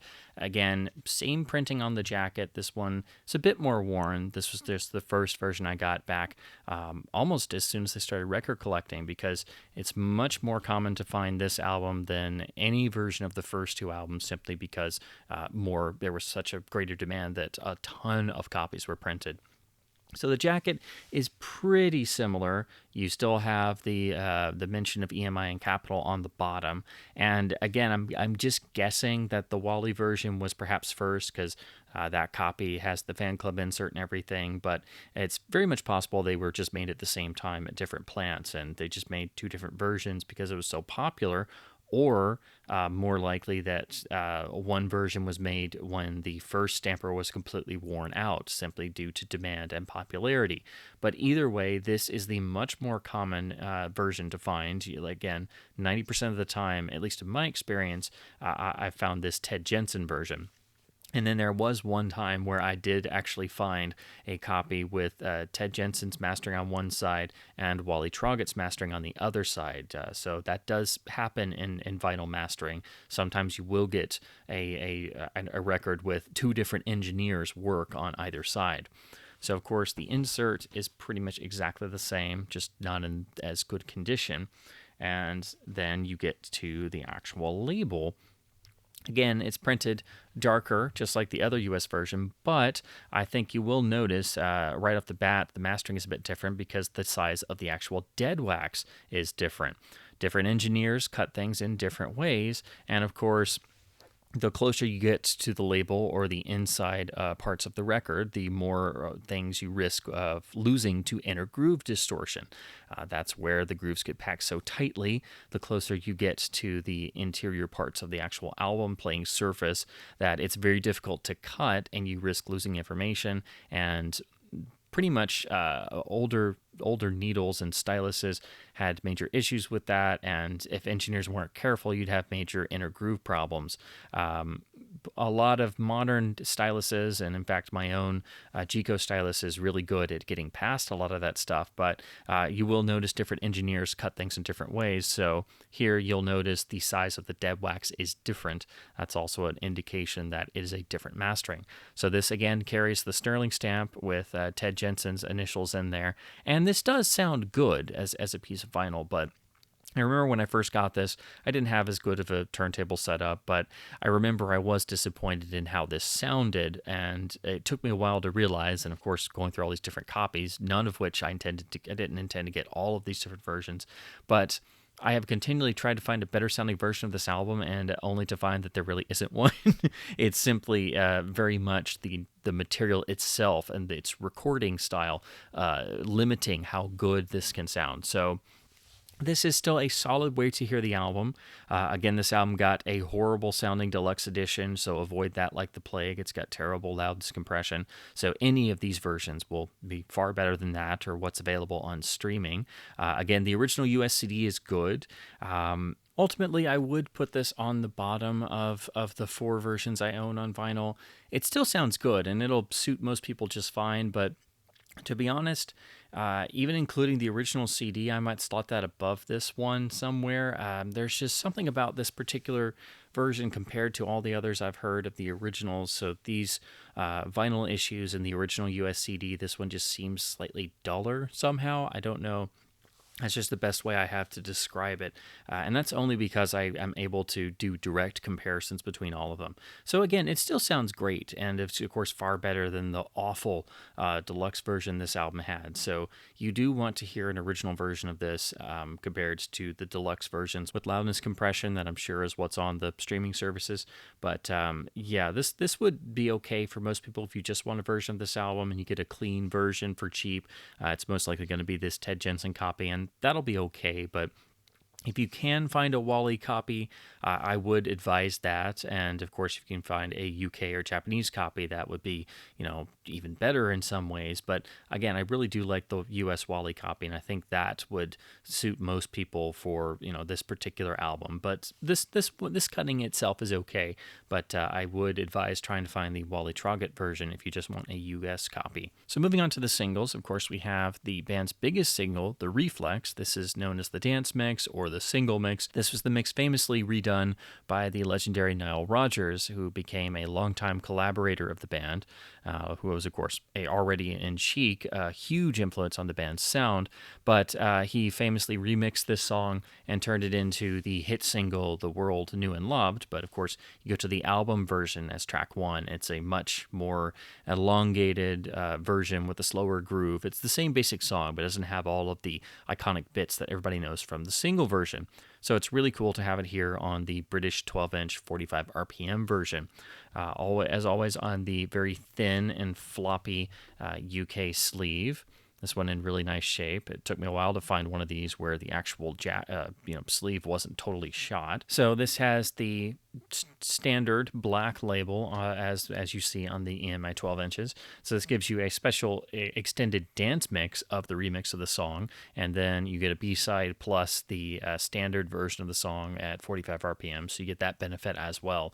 This was cut by A-Run again, so this thing sounds freaking huge, and if you love the single version of this song, this is another essential 12-inch to pick up. Next we have the Union of the Snake 12-inch, the British 45 RPM 12-inch. This one has the same type thin floppy sleeve, but it's got a nice glossiness on it. Condition-wise, it's not in the greatest shape, but it's still in really good shape compared to what these jackets are usually like. This one gives you the extended Union of the Snake plus the single version on side 2 and the B-side, so it's one of the awesome 12 inches that give you the extended and then the regular version of the song at the superior 45 RPM cutting. This one does have custom labels, and again was cut by A-Run and sounds freaking fantastic. So you pretty much can't go wrong with any of the Duran Duran British 12-inch maxi singles at 45 RPM for the entirety of the first 3 albums in terms of the period of release. And again, that 45 RPM cutting really makes all the difference. Next, we have the non-album single, Is There Something I Should Know, which was a huge hit for the band, and of course not on the Seven and the Ragged Tiger album. This is the UK 12-inch single with the extended monster mix of the song, but it doesn't include the actual original version of the song, unfortunately. But this is where the design of the 1983 reissue version of the self-titled album comes from. You can see it's got the matching colors and the matching logo and everything, so this is where that sort of motif comes from. And of course, that album was reissued with the Is There Something I Should Know shoved in on side 1, so I guess that's why it wasn't included on the 12-inch single. So again, the very thin and flimsy UK-style sleeve, but it's got some glossiness to it, and it's still in good shape. Then this does have custom labels. Again, cut by A-Run. This sounds fantastic, even though it doesn't have the standard version of the song. I wish it did, but Faith in This Color is the B-side, and just another one of their essential 80s 12 inches. Next, we have the Japanese exclusive 1983 compilation EP Tiger Tiger, also called, saying that it features disco mixes. This basically takes various 12-inch remixes of the 12 inches from 82 and 83 and puts them into this exclusive release. They did have a number of these special Japanese or Brazilian, or there are all kinds of exclusive releases outside the US and UK that are compilations essentially. In Japan, this is the main one from this time period. Earlier, around the time of the first album, there was one called Night Romantics with cover art that matched the first album, but that just, again, takes a bunch of B-sides and puts them together with some of the Night versions of the singles. So this, it's not really essential, but it's a cool piece to have. This doesn't have the Obi strip, but I found it at a record show for just, like $2 or $3, so I couldn't just leave it sitting there. The jacket's in really nice shape, but again, this is just giving you a LP presentation of the 12-inch versions of these songs that I mostly have on the UK 45 RPM 12 inches. So you don't get that 45 RPM benefit, but this is still pressed and mastered really well. It's got a nice thick cardstock, and of course it's cool to have the exclusive jacket. Still has the original Japanese insert hyping the 3 albums. Then a slight custom, or I should say the label on the standard EMI label this time. Then we come to the 1984 live album Arena, which is also a bit weird because it takes the then new single, The Wild Boys, and shoves it in on the end of side one. So it's a live album with then their brand new hit single shoved in halfway through.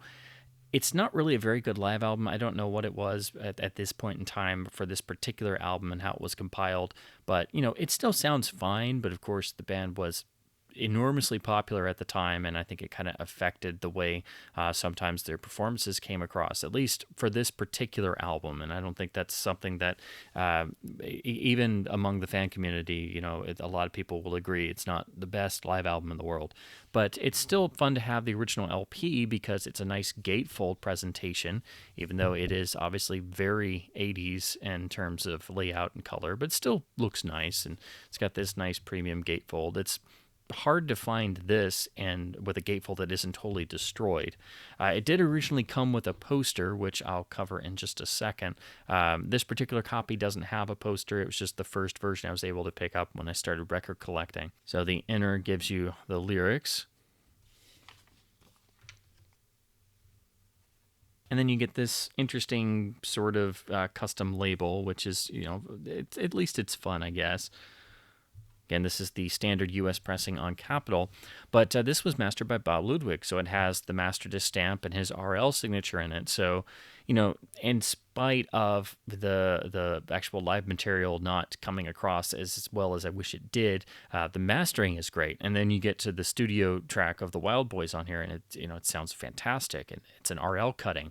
But this is actually it's not in the best condition because there is a skip on side 2, unfortunately, which is why I have the second copy. So the reason why I've kept this copy is it's the only one I've ever found that has a double master disc RL, which means it is signed on both sides, indicating that this would be the earliest of copies. All the others I've found, and the other one that I'll get to in a second that doesn't have the skip on one side, is just single-sided master disc RL identified.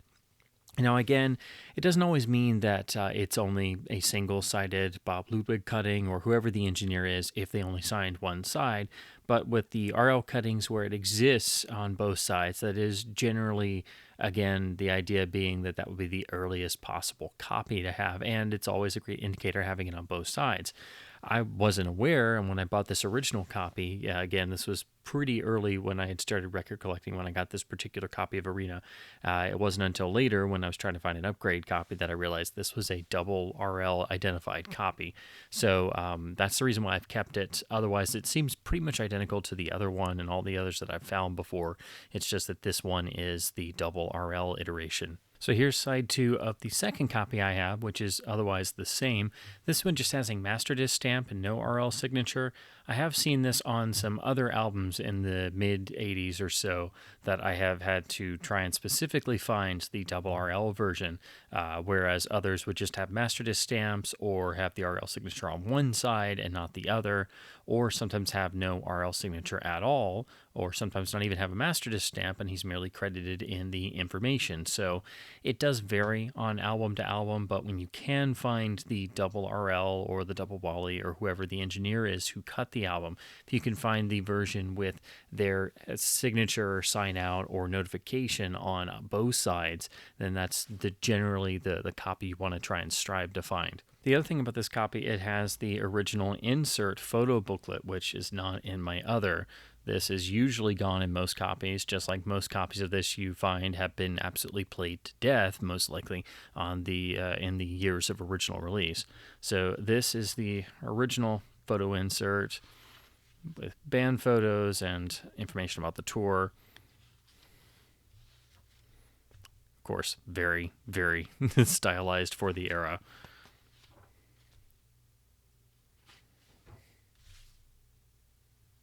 If you want just the single, though, you can always grab the 12-inch single, which I have here. This is just the standard US version. There is, of course, a UK version. So this version, of course, is not at 45 RPM. There are one or two Duran 12 inches here in the US that came out that were at 45 speed, but for the most part, they are just standard speed. But this one has master disc stampers on it, which leads me to believe, since Bob Ludwig cut the Arena album, that he would have cut the Wild Boys single as well. It doesn't have his signature on it, but I can safely assume that he probably cut this 12-inch as well. So side 1 gives you the extended mix, whereas side 2 nicely gives you both a B-side and the standard album version of the song, which does sound better because it's not crammed into the inner grooves on side 1 and has more breathing room across the side of its own entire 12-inch single. Then at this point, in the mid-1980s, the band splintered into 2 different side projects, which really marked the end of the original lineup. So in 1985, there were 2 separate releases. First was Arcadia, which featured Nick Rhodes, Simon Le Bon, and Roger Taylor. And this is a really underrated record. It definitely grows on you, and its lead single, Election Day, is one of the great lost singles of the 80s. It's absolutely fantastic. I really love the cover art here, which is, again, one of those that you can kind of get yourself lost in. And I've gone through a number of copies of this album, continually upgrading, getting a cleaner one. I have owned the German pressing before, which is pretty good, but the reason why you want the US one is, of course, this is another RL mastering and sounds fantastic. So again, the cover is more intricate than a number of the albums typically would be at this period, and it does have some more intricate inner art and things. I think, again, because the band's success in terms of Duran Duran's success led to this side project getting a lot more backing from the record label. So there's an actual insert for the lyric sheet. This time it's not just printed on the inner sleeve. Here's the wonderful looking original inner, which is still in great shape. Again, I have upgraded this a number of times trying to get a better one. Then here's the credits, which do list Bob Ludwig at master disc, and then all the various guests who appear on this. Everybody from Sting to Grace Jones appears on this album. And then you get to the record itself, which has this rather interesting custom label on one side. And then here is the side B label with the full track listing. This is a double master disc RL pressing. You will have to try and find one that is double-sided, but it's pretty common.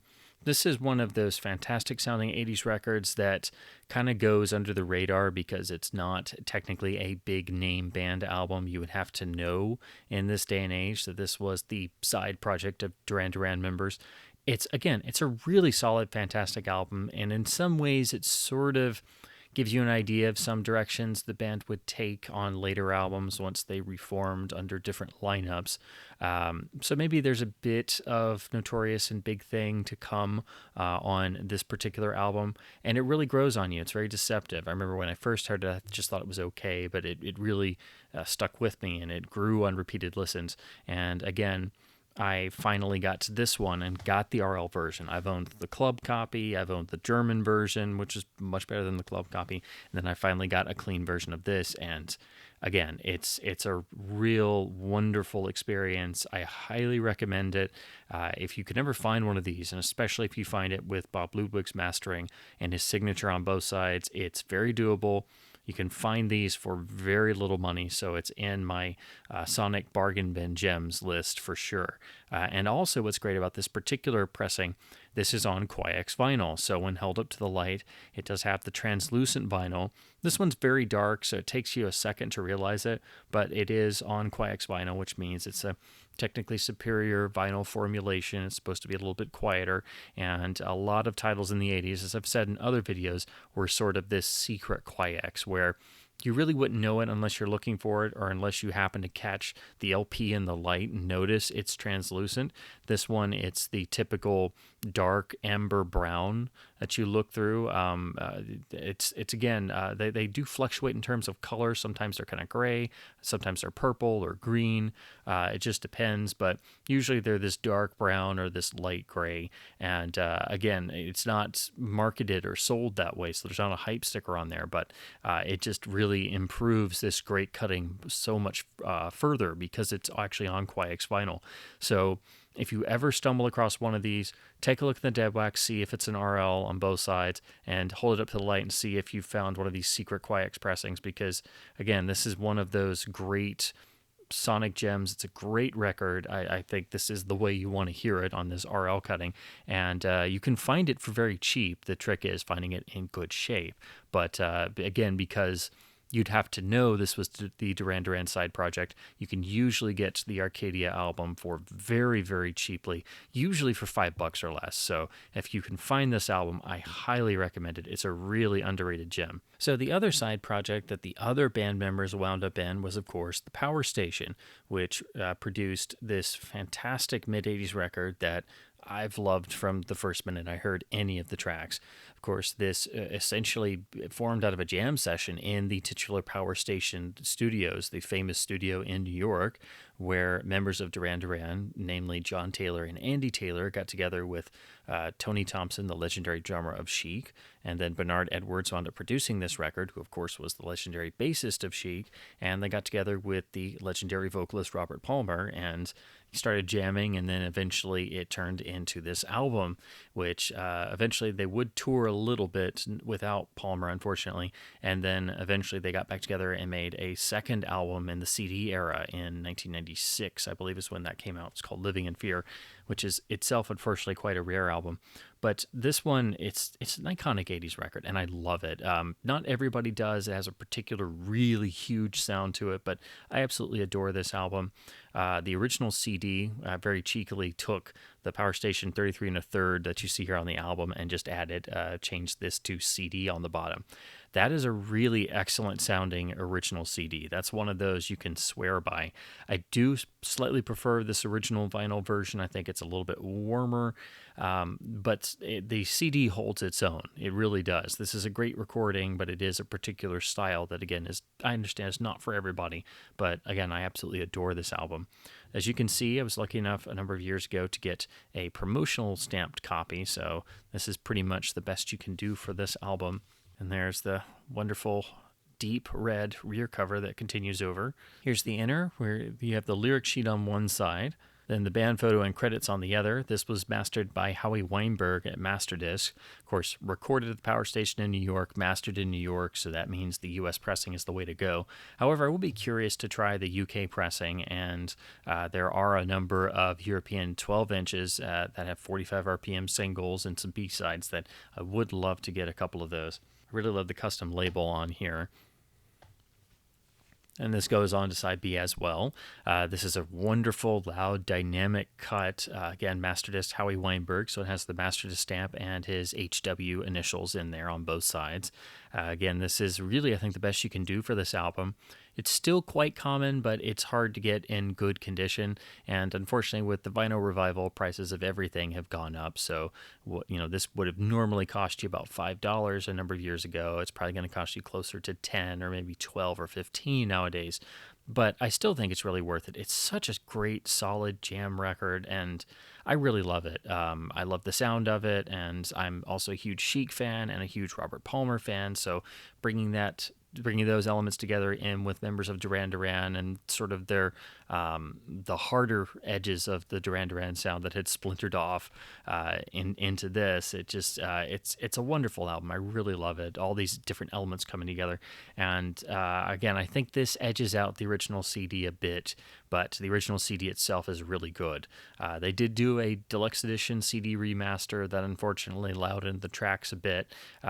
Not anything too ruinous, I don't think. Not like the Duran Duran deluxe editions, thankfully, but unfortunately it did have loudness compression on it.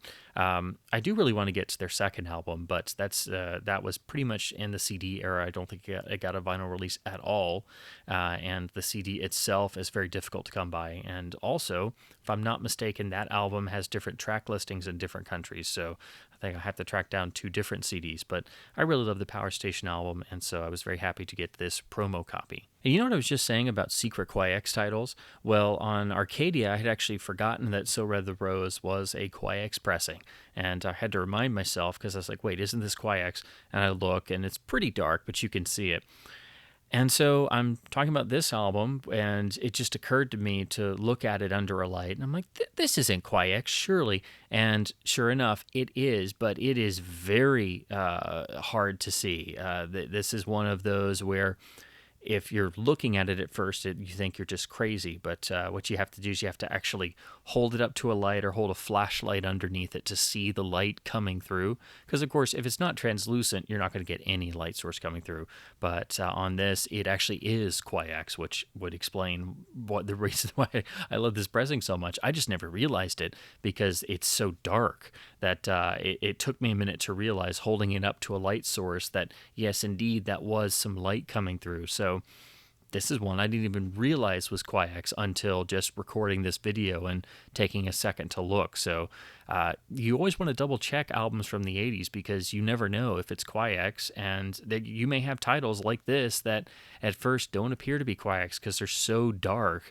But the real key is if you hold a flashlight underneath, because it's going to shine up directly in your face, and then you're like, oh, well, yeah, of course it's Quiax. So no wonder I love this pressing so much. It's a promotional Quiax pressing, and again, I think it is the way that you want to hear the Power Station album. So here is one of the 12-inch singles. This is for Some Like It Hot, and they've inverted the art, and it looks really nice with this black and silver version.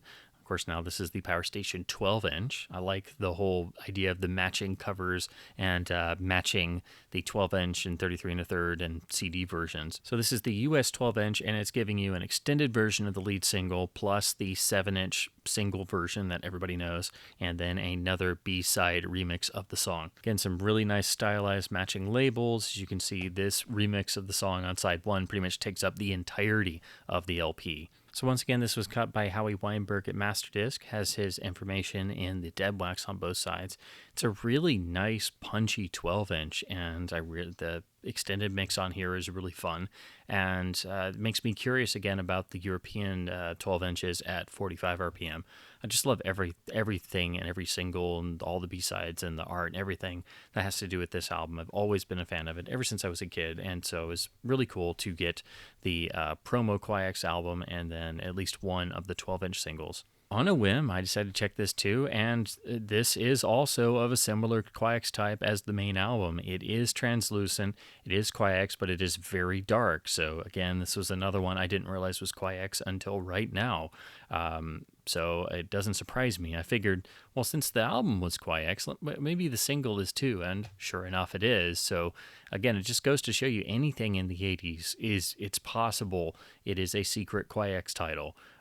Whether it's Warner Brothers or Capitol here or IRS or whoever it was, a number of plants apparently, I guess, started using translucent or versions of Quiax vinyl without really saying anything. So there's always a significant chance anything from the early to mid 80s could possibly be on a superior translucent vinyl formulation, whether it be Quiax or KC600 or whatever it was. So this is another secret Quiax title I was unaware of. So now we come to 1986 and Duran Duran's Notorious album, which was their sort of comeback album. I don't know what you'd call it, after the hiatus of the two side projects and then the breakup of the original lineup. So this was a reformation of three of the original members, pictured here: Simon Le Bon, Nick Rhodes, and John Taylor, with some contributions from Andy Taylor, surprisingly. This is a real departure from their sound, and honestly, it's one of my favorites of the band's entire catalog. In fact, if I had to rank them, this would probably be my overall third favorite behind the first two albums.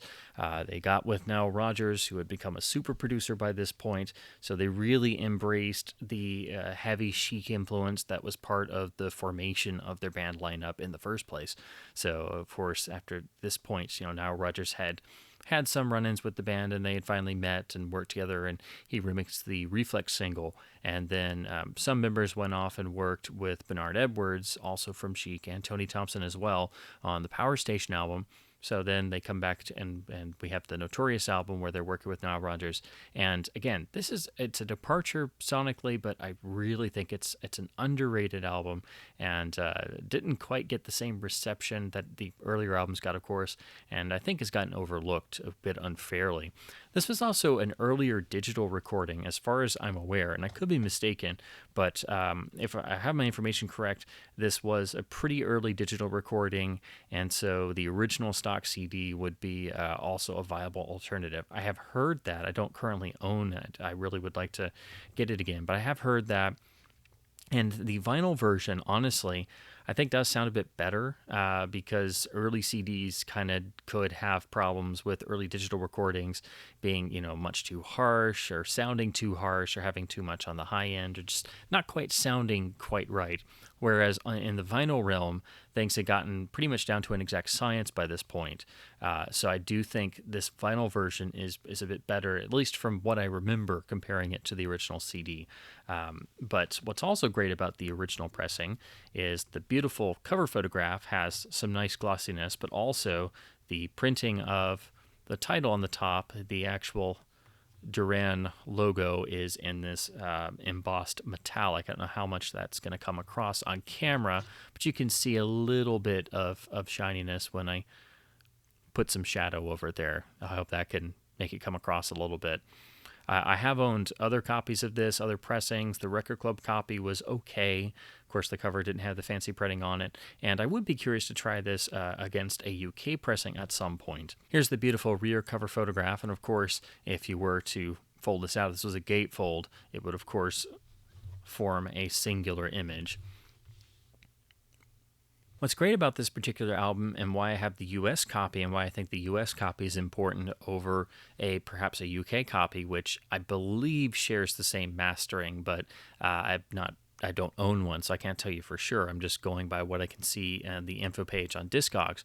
But this album was actually mastered again by Bob Ludwig at Masterdisc, and it's just a beautiful sounding record, but this is one where it doesn't have a signature in the dead wax, and you're just having to go off of the actual album crediting on the actual inner sleeve. So here's the inner sleeve, and as you can see, it does credit Bob Ludwig in terms of being the mastering engineer, which is important because it helps you try and narrow stuff down when it's not, there's no signature on the actual LP dead wax. Then the nice Notorious side with the fingerprint, which matches the disc label perfectly because the disc label itself is this black and silver with red writing fingerprint, which at first it's sort of an optical illusion. It's harder to read the actual track information, but you have to focus on it for a second, which I believe was the intention. But I really like this design because it does play with expectations a little bit, and I just like something about the mixture of the fingerprint imagery and then the black, red, and silver. But this has Masterdisc handwritten in the dead wax on both sides. It also has DMM indicating that this was direct metal mastering, and sometimes the Bob Ludwig would do albums and actually just hand write out Masterdisc and not sign it. So that plus the actual album credits are pretty much a solid indicator that he cut this. There's just not a version with his signature on it. So this is a RL mastered LP, and it sounds beautiful. Again, it's also direct metal mastered, and I do think it sounds better from what I remember comparing this to the original CD. There's a warmth to it, but there's also a clarity to it. And again, this is probably my third favorite Duran Duran album overall in their whole catalog. It's a bit of a different vibe in places, but the big singles are still concert staples. And then, unfortunately, due to the album not having a lot of longevity, some singles just kind of came and went. For me, Skin Trade is one of the band's best songs and one of the great lost, should have been a hit single tracks of the 1980s. I absolutely love that song and think it's genius, as is pretty much most of the album. But I think this is the way you want to listen to it, and because it was mastered here at Masterdisc in New York, I think that's why the US pressing is the one to go for. And it's also not too expensive. It doesn't pop up all the time, but it doesn't go for more than $10 or so, or at least it shouldn't. The trick is just, as usual, finding one in good shape with the original nicely printed sleeve. Moving on to 1988's Big Thing. This is another really underrated album, also departure sound-wise. This one is nowhere near as common on vinyl. It's not impossible to find, but Notorious is already not as common. This one is rather uncommon, and you will have to pay a bit more or track it down on eBay or Discogs. But it's still 1988, and vinyl was still relatively common enough.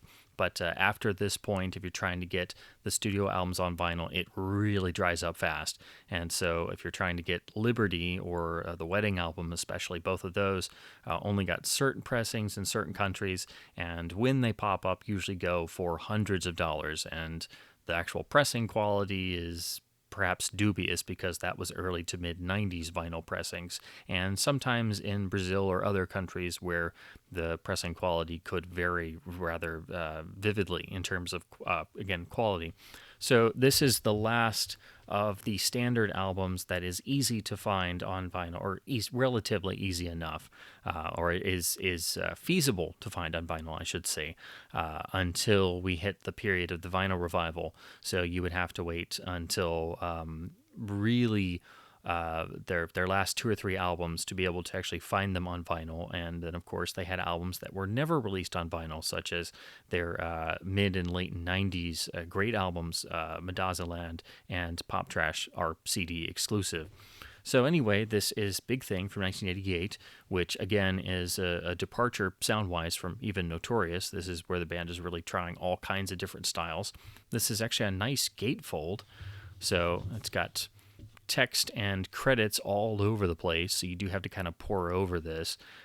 This is replicated on the CD. The original CD also sounds great. It's really a toss-up in terms of which you would prefer, I think. I do own the original CD of Big Thing, and I've put them side by side or compared them back to back a number of times, and I like both. I don't think there's necessarily a clear-cut winner, but you do have some differences. The vinyl is a bit warmer in comparison, I'd argue, but they both sound great, and they're both mastered extremely well. This was cut by Ted Jensen at Sterling Sound, which is credited here, and he signed on the actual Dead Wax. I really like the gatefold. It is a bit busy and there's stuff going on everywhere and you do have to pore over it, but it's nicely done and nicely printed, and actually shows that people took some time with the gatefold instead of just doing it with some throwaway images. Then the rear matches the front. So here is the label for side 1. It has handwritten Sterling for Sterling Sound and Ted Jensen, and DMM again indicating this is direct metal mastered, which had really taken off by this point in the mid to late 1980s. So again, this is a really well-pressed LP on Capitol again, but it's just less common to find than any of their other albums up to this point. I really do think this is a solid album that's got many great tracks that have just been kind of forgotten about, and a number of singles that unfortunately didn't chart as well as they probably should have. Also, this I should have mentioned with Notorious. Both Big Thing and Notorious were also remastered in the CD remastering project that happened for the band a number of years ago, and those remasters were horribly loud and should be avoided. They did some fancy box sets with a bunch of extras that are unfortunately out of print, but again, the remasters of this and Notorious are really terrible. So the original albums are available on vinyl and CD, and they are obtainable. The CDs won't cost you very much. Notorious won't either on vinyl. Big Thing on vinyl. This pressing here, it will cost you a little bit more. This is much more of a $15 to $20 record when you stumble across it, simply because it is much less common, and again, trying to get one in good shape. I was lucky to get this a number of years ago. It took me a while, so that's why I say it is the most difficult to find of their albums up to this point. And again, after this, everything really dries up and it becomes pretty much a CD game until the vinyl revival. The same can't be said for their singles. They still had many 7 and 12-inch single releases, and of course they were still a very well-known singles band. So this is the US 12-inch for Do You Believe in Shame, which is one of the great singles from Big Thing. It was used in a number of feature films too, and so it's on the Tequila Sunrise movie soundtrack, which is a great 80s movie soundtrack. If you haven't seen that film, I highly recommend it. But this has a couple B-sides that aren't on other releases, so this gives you a live version of Notorious and then a version of Drug, It's Just a State of Mind. But it's a really nice 12-inch. It doesn't pop up all the time, and still got the original hype sticker print actually stuck on here. Then the rear has the same matching art. And here is the custom label, and then here's the B label. Next, we have a 12-inch single from the Liberty album. So this is the 1990 UK 12-inch of the single Serious, which is another of the band's absolute classic singles that usually only get referenced to or are known by diehard fans. Unfortunately, it didn't go much of anywhere charting-wise, and it's a great deep cut. It's the best song on Liberty for me, which is an album that usually gets a lot of flack thrown at it. And it's not the greatest album in the world. I mean, it does have some issues, but it's better than it's better than its reputation would suggest. That was, of course, released on CD. There are some vinyl pressings of the album in the UK and I think Brazil as well. They are exceptionally rare, but it's a well-made CD that's fully dynamic. So if you have the CD, you're pretty much set because the vinyl is so unobtainable and expensive. However, you can get some of the single releases. So, again, this is the British 12-inch of Sirius, but there are two versions of this out there. And this is actually the much more difficult to find version, but it's not as fancy as the more sought-after one. So the two versions are, one has an etching on it, so it actually has less tracks. If I'm remembering correctly, this has the main song and then two B-sides, whereas the other has Sirius and then has an etching on it. This one has the nice cover, but it's actually a gatefold with a pretty cool band shot from this era. And this is all on some nice, slight glossy cardstock. It's a little thin because it is a UK jacket, which is common for British jackets. If you have a lot of British imports or a lot of British pressings, you're going to be very used to the thinner jacket style. But I really like the band shot. I like that even it's sort of blown out a little bit and a little hazy. I just like the imagery and the color and everything. And here's the rear, and of course it's got the Made in England sticker. This is actually on the Parlophone label, and it's got all the British credits on it. The catalog number is a little different from the version with the etching, and then the other reason why you should track this down is this is actually a 45 RPM cutting. It's really cool. This has a polylined die-cut black sleeve, which is really cool. Also keeps your record safe, which I can't believe they did. So here is the custom matching label on the A side.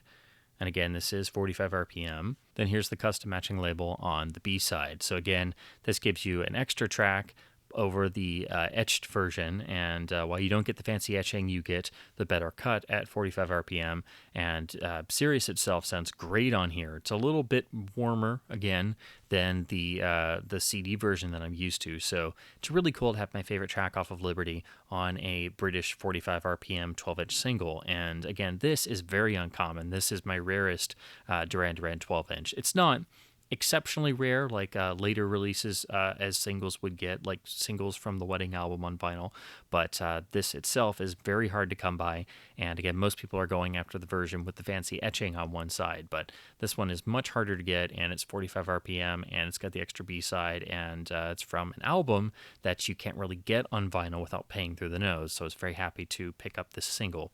So that brings us all the way up to 2011 and the band's All You Need Is Now, which was seen as a return of form to sorts and was also released once the vinyl revival had already started. They did have vinyl issues of the reunion album Astronaut in 2004, but those were extremely limited, and I've tried to get a copy for years, but they go for hundreds and hundreds of dollars, and I'm not sure if the pressing quality of a 2004 album will be very good at all. Which is unfortunate because that album, it's a great album, but it's mastered horribly loud on CD. There was a DVD audio disc and an SACD with a 5.1 mix, but those mixes weren't very good, and they weren't really an improvement over the standard Redbook CD. So I really would love to find the vinyl version someday, but I don't want to pay $500 for a copy. Then their next album, Red Carpet Massacre, also had a limited vinyl release sold through the website. I missed out on that, so that sold out, now goes for hundreds of dollars. And again, that's an album that is ruined by loudness on CD, but at least with that album, I think the loudness is partially intentional because it was trying to go for a more, at the time, contemporary pop sound. And it's kind of grown on me as a record a little bit, but I still would love to find a vinyl version of that someday, or I hope they are actually reissued and actually pressed properly since, most bands' catalogs are getting remasters or at least getting vinyl presentations. So that brings us to All You Need Is Now, which was available in a number of different editions. First, as a digital album, it was a lot shorter. Then the CD version was a bit longer. And then eventually the Best Buy CD version was a deluxe version with 15 or 16 tracks on it. And then eventually there was a fancy vinyl box set that was limited and very expensive, and then we eventually got this standard 2 LP set, which actually is pretty well done. And so you get the cover imagery. It's a little bit customized to fit everything in on the vinyl jacket. Unfortunately, it is not a gatefold, so it's a very simple two-disc affair shoved in just a single sleeve, but it is firm enough cardstock that, I picked this up years ago and it's held up and it's not, creased or anything. So this gets you 14 tracks, and to be honest, this is a balanced presentation. The short version of the album really leaves off some of its best songs, and then if you listen to the Best Buy extended CD, it's maybe a couple tracks too long. Some tracks are obviously intended as just bonus tracks and not meant to be heard in the sequencing of the album. So this basically is, I think, a compromise between those two versions, and it gets you, again, all the best songs that were not on the standard digital release version that came first. I don't know if this is I think this has gone out of print. As with most modern vinyl things, usually only stay in print as long as they're popular, or unless they get another print run or a reissue later on. So I believe you will have a time trying to find this nowadays, but it shouldn't be too terribly expensive. And again, this is just the standard US LP set that came out. Here are the inner sleeves. And here's the credit information on the back.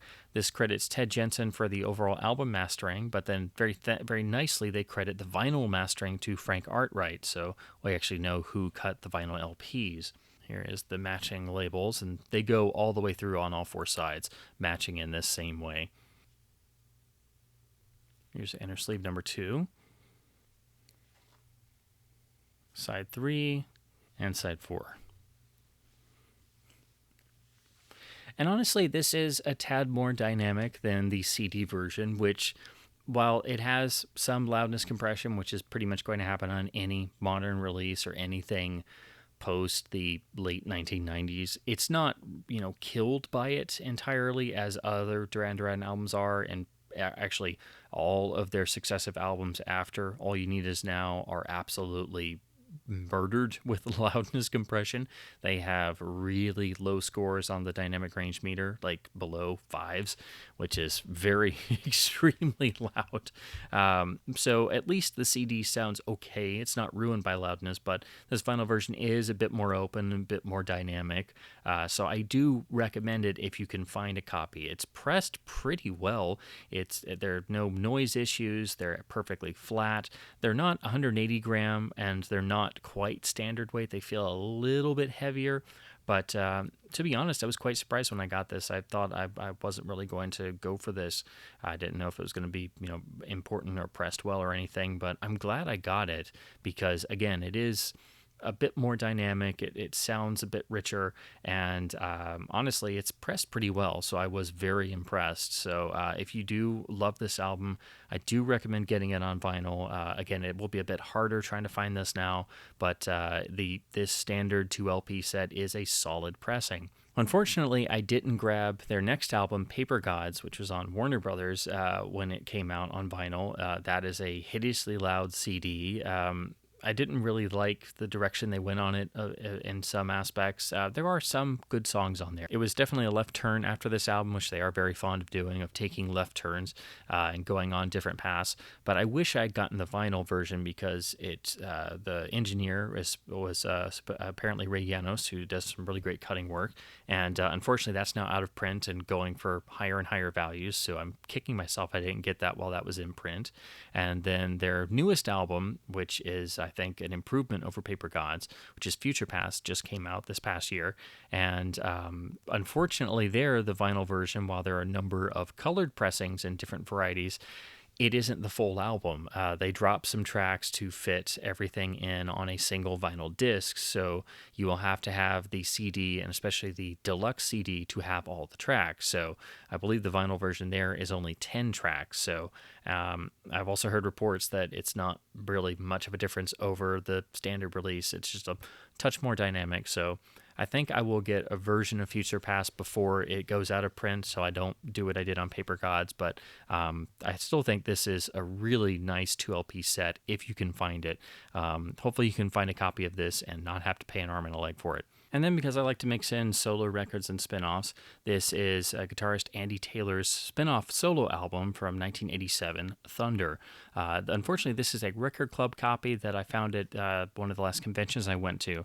It was in the dollar or less bin, but it looked a little strange because it's actually on a black background. The standard version is on with a white and blue background, so this is actually an alternate cover that is only on the record club release.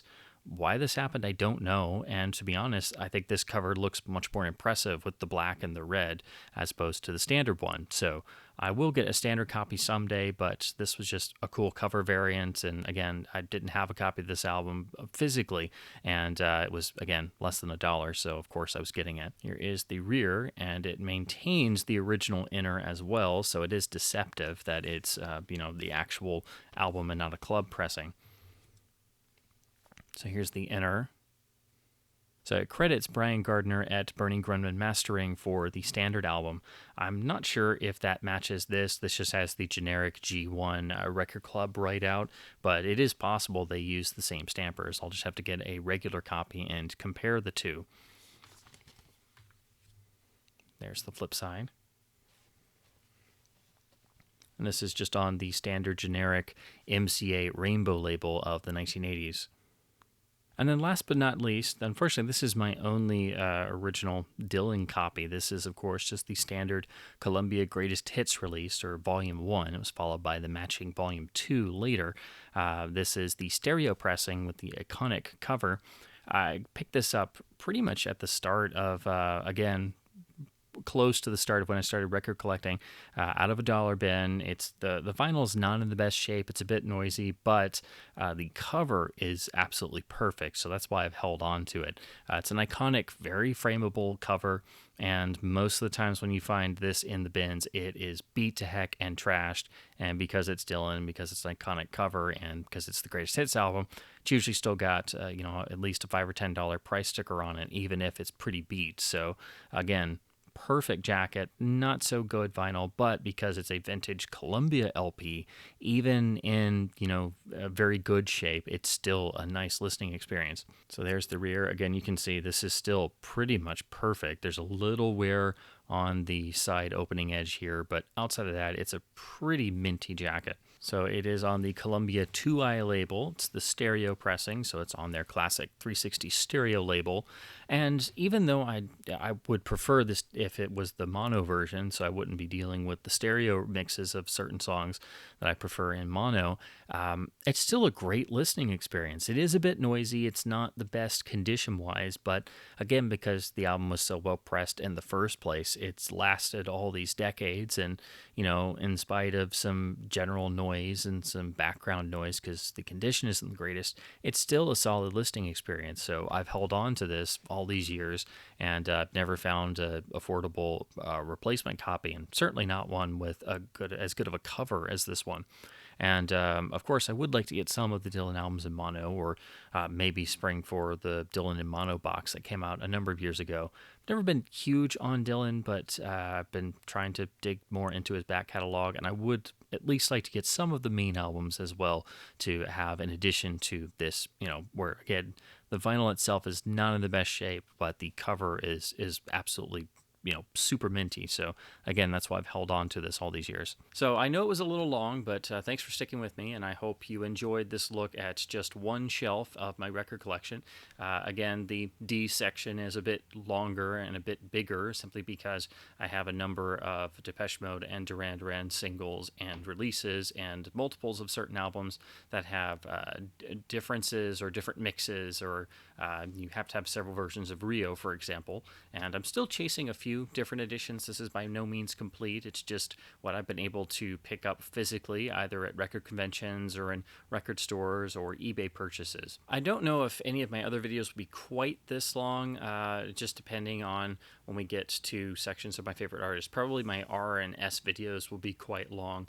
S because simply there are so many S artists, and R because that will include my quite large REM collection. Probably W as well because I have a pretty large Who and solo albums in relating to members of the Who collection, just counting all the Pete Townsend solo releases. So some of these videos will be a little bit longer, but I'm doing these in the same manner as my Laserdisc collection videos, so it does take a little bit of time to go through title by title, so I've left a bunch of timestamps, and hopefully you can navigate to what you'd like to see, or if you do have to come back and look at it later, then that's totally fine. I know these are a little bit long, but I wanted to keep it all in one place and do it in the same manner, so that way it's all going to be in the same playlist. So hopefully I can finish this sooner rather than later. I know I keep trying to do these record collection videos, but time keeps getting away from me, and then before I know it, it's been a couple months, and I'm like, I haven't done another one. I got to tackle another letter. So again, this one was a little bit longer than the usual ones, and then the next few will be probably shorter. I'll be combining letters again. But anyway, I hope this has been informative and fun. Maybe giving you some ideas for some things to look for on Discogs or your local record store, or encourage you to dust things off the shelf and pull things out of your own collection that maybe you haven't played in a while, or go back to some old favorites. And in any case, let's keep supporting our local mom and pop independent record stores, keep physical media alive, keep music alive, keep physical record collecting alive, and keep your turntables spinning. Thanks ever so much for watching, guys.